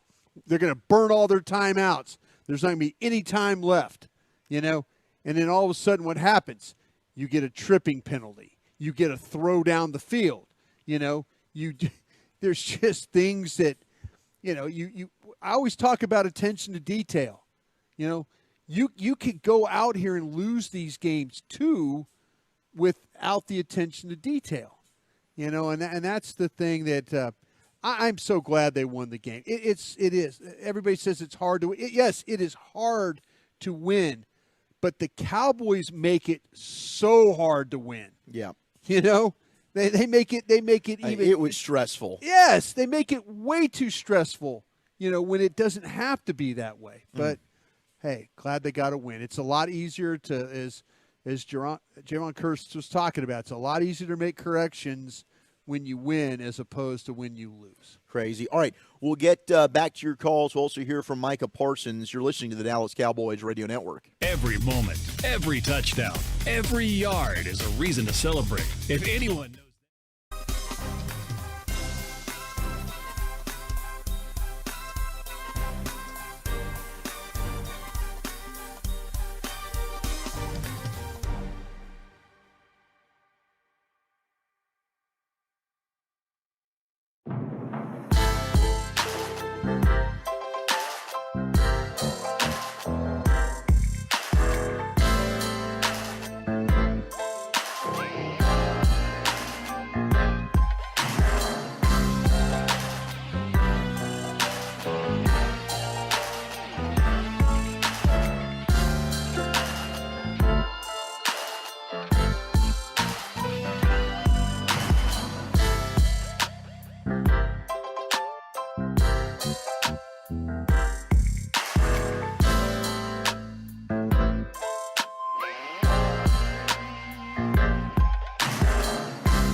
Play responsibly. They're going from the 4-yard line. For 2, snap to Goff, looking, throwing it to the left. It is dropped. Dropped by the tight end Mitchell, and the Cowboys are going to have a 1-point lead in the ball.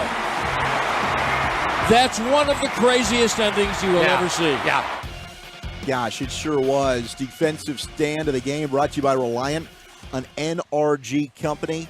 The Lions had multiple chances at this. The first one, of course, it ended up being the penalty.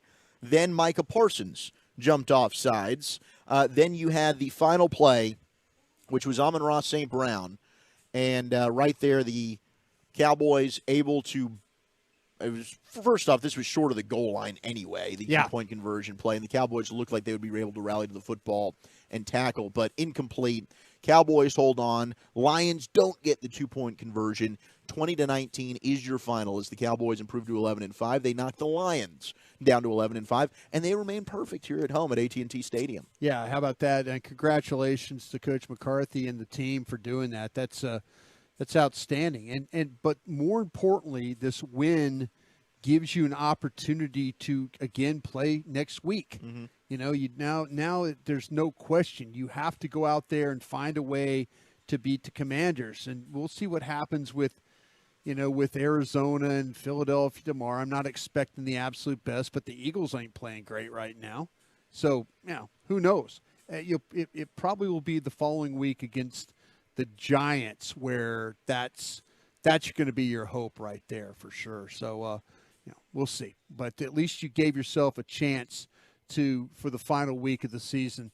Unfortunately, though, you had that bad loss at Arizona. Yeah. You couldn't finish the game against the Eagles. That would have been nice to make that one, make them pay for that one. Much like last year, where when you ended up losing the division, and you look back at games against Green Bay and against Jacksonville that you had chances to win. That unfortunately you didn't. All right, let's get back to the phones. 877-881-1053. Zach Wolchuk alongside the Super Bowl winning scout Bryan Broaddus here in the Miller Lite Club. Let's go to Jared in Houston. Jared, how you doing, sir? Hey, I'm good, guys. Just wanted to talk about the tripping penalty. I don't know if you guys have got a chance to look at the tape on it yet or not. No, tomorrow morning in about 6 hours, I'll have that in my box, and I'll be able to check that one out. They called that on us, and that was Aiden Hutchinson that tripped Hendershot. Yeah. And I'm not one to complain about refereeing. I don't like to do that. I think that's weak. Yeah. But at the end of the day, those kind of plays make a big difference in the outcome of games. And luckily we won this one, mostly thanks to Dan Campbell being super aggressive for no good reason. But stuff like that has just got to be called out. It is very frustrating to see the Cowboys continue to be on the wrong side of penalties. And, of course, we got some stuff that went our way too, but just frustrating. And Mike McCarthy, I saw Dave Hellman say something I really agreed with. I don't know if you guys saw him talk about guys who are addicted to Madden between ages of 16 and 24 getting jobs maybe to be the end of game managers. Yeah, and I really I know that's kind of absurd, but at the same time, man, if Mike McCarthy just can't get it right, maybe he should hire somebody to do end of game stuff. But anyways, guys, just appreciate you taking my call. Just wanted to talk about the referees mostly. Yeah, thank you for the call. Bill Parcells had a guy, Ray Hanley, who ended up being a coach. Actually was a coach for the Giants, was a head coach, wasn't very successful. But Ray's responsibility was game management at the end. Ray knew how many plays you had to run, how much clock you had to burn, when you had to snap the ball, and all that. So, guys like him, Parcells, those guys are really, really good game managers. It's a skill. It really, really is a skill to have to be able to do that. But, Mike will tell you, hey, he was going for the win. He was trying to be aggressive to go. But, it's about trying to bleed that game. It's about trying to make them burn all their timeouts. Anything to keep the clock moving, that's how you gotta manage the game. And so, I'm glad they won. I really am glad they won. I didn't want to sit here and be 3 hours of kicking these guys in the junk for stupid game management of him allowing the Lions with time to come back and drive the ball on you the way they did. Yeah, I guarantee you that defense, Dan Quinn and those guys, when they got that turnover, they were not expecting to go back out on the field. No, they thought we just won the game. We just won the game. And, Dak took some accountability post-game as Yeah. well, saying, hey, I can't throw that incompletion on No, 2nd and 14. hell no. That's on me. There But were I other can't- options. But I can't also call that play. Sure. I can't do that. I can't put my quarterback. Yeah, he's the coach. The quarterback standing up there and taking the arrows. And he always will. Yeah, he And that's always Dak will. for you. Always will. All right, let's go to Leo in Dallas. Leo, you're on the official post-game show of the Dallas Cowboys. Oh, thanks for having me, guys. How far do you think the Dallas Cowboys will make it in the NFL playoffs this year? Well, I think it depends on who they end up having to face, right? Yeah. I mean, right now, I think it's all the matchups are big. You don't think that they can really beat a San Francisco. They've proven they can beat a Philadelphia. They've proven they can beat a Detroit. So right now, to me, they're 4-2 against teams in the tournament right now. Yeah. I mean, right? Yeah. It's all and that's it's all Philadelphia matchup-based. twice. If they show up, they play their best game. I think the only team realistically in the NFC that they can't beat, to me, is San Francisco. Now, if they force Brock Purdy into 4 turnovers like the Ravens did, then they got a shot. But they haven't shown that ability to do that when they've matched up with them. Haven't shown the ability to go and win a game like on the road. And that's also something And you got Tampa playing a lot better, and that's very likely the matchup you're going to catch. But yeah, it's a little bit of it's a little bit difficult right now. But you never know. You get in the tournament, you kind of figure things out, and guys aren't going to come walking through that door. I mean, I don't think any reinforcements. It's you are who you are right now, and you better kind of figure it out and hope that CeeDee Lamb just keeps playing at a super high level, and the quarterback keeps playing at a super high level, and you continue to turn people over the way you have. Let's go to David in L.A. David, how you doing? Happy New Year. Happy New Year, guys. Thank you. Hey, I got a couple of things to say. First of all, I think, Brian, you got to stop with the McCarthy thing. The guys won a lot of games with a mediocre average quarterback, so I think he deserves a lot of credit. What I don't hear you talking about is what a bonehead Dan Campbell is. I mean, this is a team that had a chance to get a home game in the second round. They already have first round home game, but they had a chance to get a second round game if they just kick tie the game.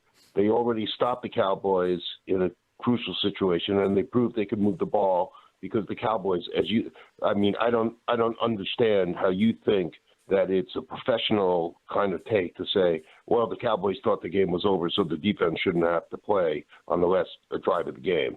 So I think you're defending the coach. You're defending the coach here. Do you not like the quarterback or the coach, or you like the coach? Is that it? That you don't like the quarterback? Is that the problem? Is that what we're going through right now?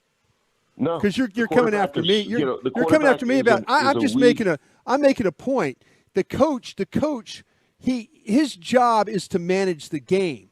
He put his defense out there. Out of the roster. He put his defense out there with way too much time on that clock, way too much time. And I guarantee you, if they lose this game, I'm not getting a call from you in L.A. tonight. Because you're not going to come on the air and talk about him as doing things the right way. He got lucky tonight.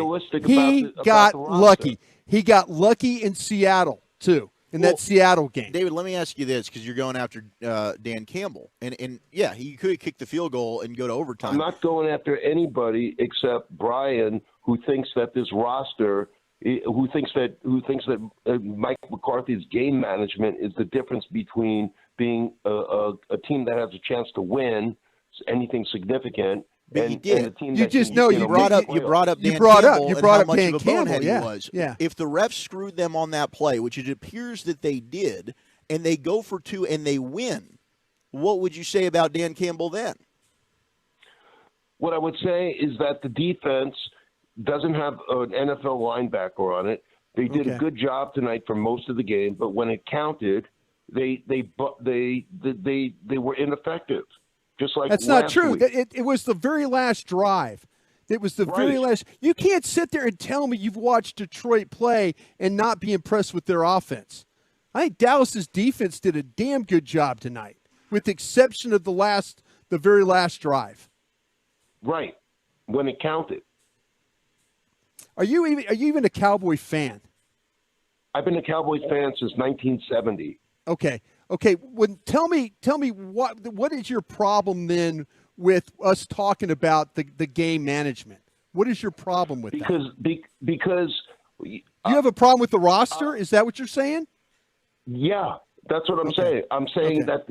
Yeah, great. It'd be fantastic if they had a perfect situation where they could perfectly manage do the game management stuff.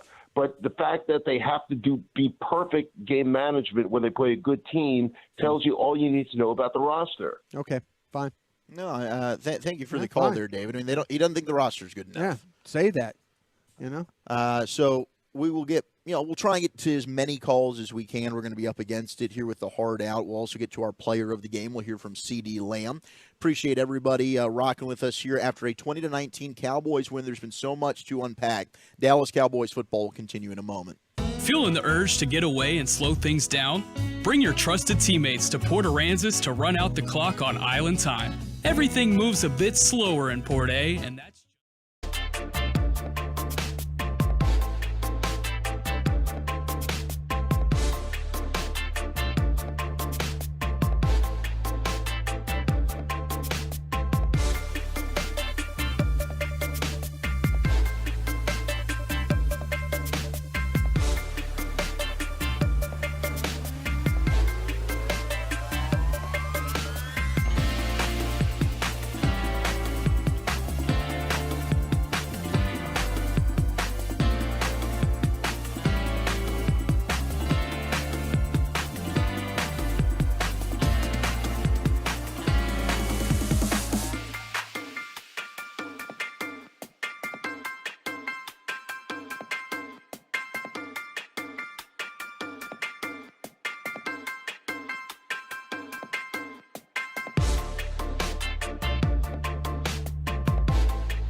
Trips to the left, Gallup to the right, 3rd and 10, back deep, slant caught, Lamb 45, first down 50, down to the 46 of the Lions. When in doubt, order the lamb chop. Great call there by Brad Sham. 13 catches, 227 yards, 1 touchdown. He had the 92-yarder on 17 targets. CeeDee Lamb is our player of the game. Brought to you by Jack Black. Want to use with the pros? Use Jack Black is the official men's skincare brand of the Dallas Cowboys. Visit getjackblack.com today. CD also passing Michael Irvin for the all-time receptions record in a single season. He also passed Michael Irvin for the all-time receiving yards record in a single season. He also passed 200 receiving yards and had his first 200-yard game, and the first as a Cowboy since Amari Cooper did it against the Green Bay Packers back on October 6th of 2019, and he caught a touchdown, or had a touchdown, for the 8th straight game, which is the longest streak of a Dallas Cowboys receiver. He was asked after the game if he thinks he's an upper echelon receiver and said, I'm not going to answer that. I'll let other people answer for you. If you don't think CeeDee Lamb is an upper echelon receiver, I don't know what to tell you. You probably should watch more football. Because the dude's absolutely a top 10 upper echelon receiver. I think he's better than top 10. I think he's now top 5. He might be top 4. Yeah.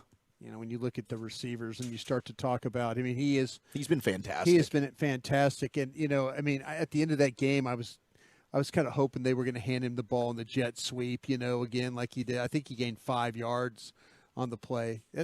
When you can't run the ball, just hand the ball. Put him in the backfield. He'll gain 9 yards. He did that last week. You know, I mean, he's just a very dynamic player. Not starting. Well, you're seeing things that you saw at Oklahoma, right? Mm-hmm. That explosiveness, the yak, the everything about his, you know, the toughness that he plays with, the slants, all that stuff that we saw at Oklahoma is really, really is coming to the forefront, you know, as his career's going here. He's been absolutely fantastic, and afterwards he did catch up with the media. Let's hear what CeeDee had to say. 92-yard play. What happened on that play? Scramble Jill. Shout out Dak for using his legs.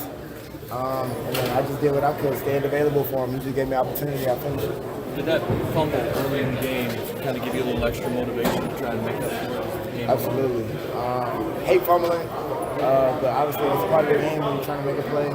And shout out to the defense again. They came up and stepped up big, and then we had to come up and play complimentary football, and that we did.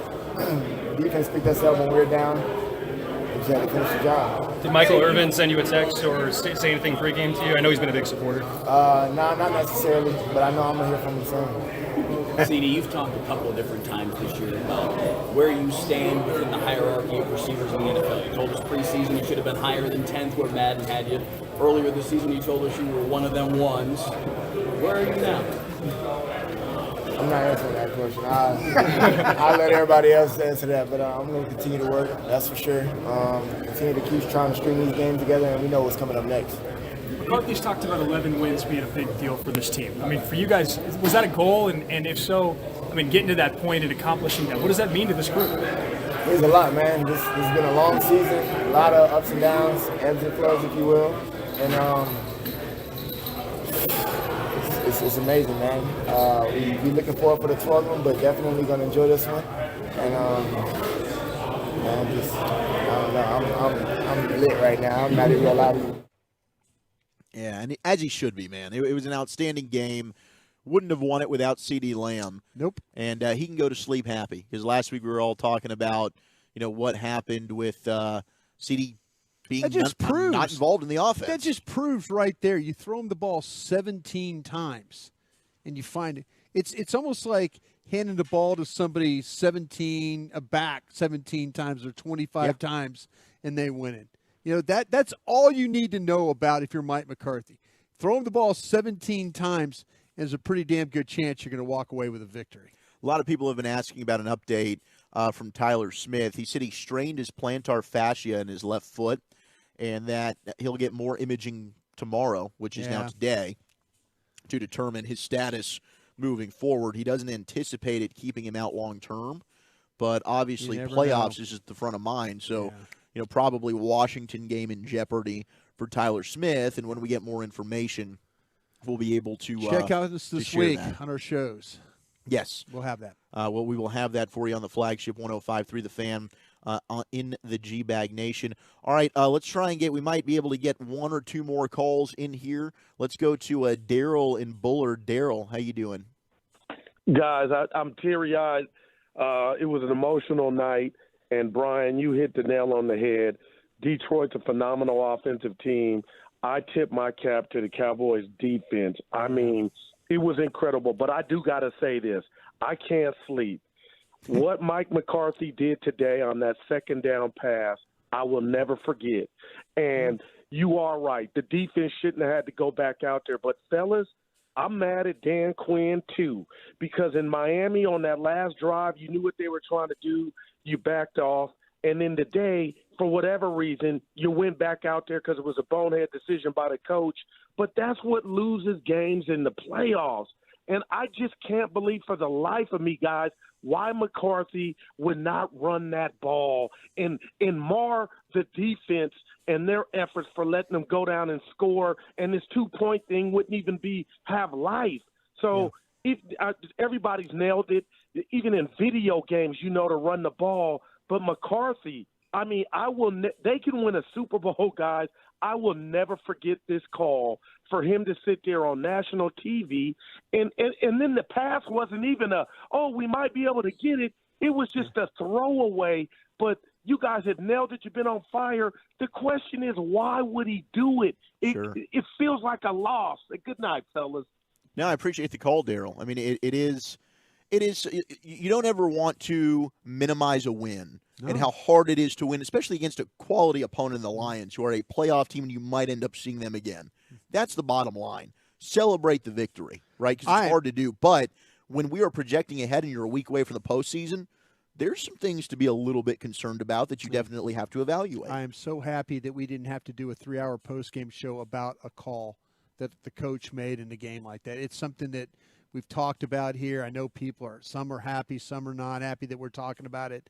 But I will say this, though. I am grateful that they won this football game tonight because, now I'll sit down, I'll watch the tape, I'll figure it out. We'll have good shows next week. But, yeah, it's something that should absolutely be concerning to you because he has done it a couple of times now. He did it in the Seattle game and left them time, and he left the Detroit Lions time tonight too. You can't do that. And it ain't about the roster. That's how you manage the games. You find ways to, when your team is in a little bit of a trouble, a little bit of a bind, you try and help them and reward them by being really good at your job and making sure that you protect them. He didn't protect his defense on that final drive tonight. No. All right, let's get one last call in here. You got about 30 seconds. Jason in Killeen. Jason, how you doing? You're on the official postgame show of the Cowboys. Hey, how y'all doing? I called in last year when they played the Lions, and I said, hey, that defense is going to be troublesome. But you know what? The Cowboys won it last year because they were able to handle it. They did it again this year. Why? Because they were able to neutralize that defense and slow them down enough so that our offense could get points. And then when we needed them, our defense went out there and did it. I'm very happy I was able to go there and physically see that myself. The heart attack I almost had at the very end was crazy, but that's why we love football. And I was like, is Dan Campbell crazy? To put our defense on the line like that, our defense is going to stop them. And they did. And I was like, you know what? Thanks, buddy. I appreciate you, man. Thank you for the call. We're up against a hard out. Thank you to everybody that called in. If we weren't able to get your call, we'll do it again next week. Not sure the time or day yet for the Washington game. They will make that determination tomorrow. But we will be back on, of course, halftime and postgame, myself and Bryan Broaddus, Eric Chiafalo doing the pre. Thank you to Peyton, Ross, Justin, Ruben, Tim Collins, Gavin Spittle. Hugs and hand pounds, everybody. Happy New Year. You're listening to the Dallas Cowboys Radio Network. As a lifetime Dallas Cowboy and a father of 4, I know what it means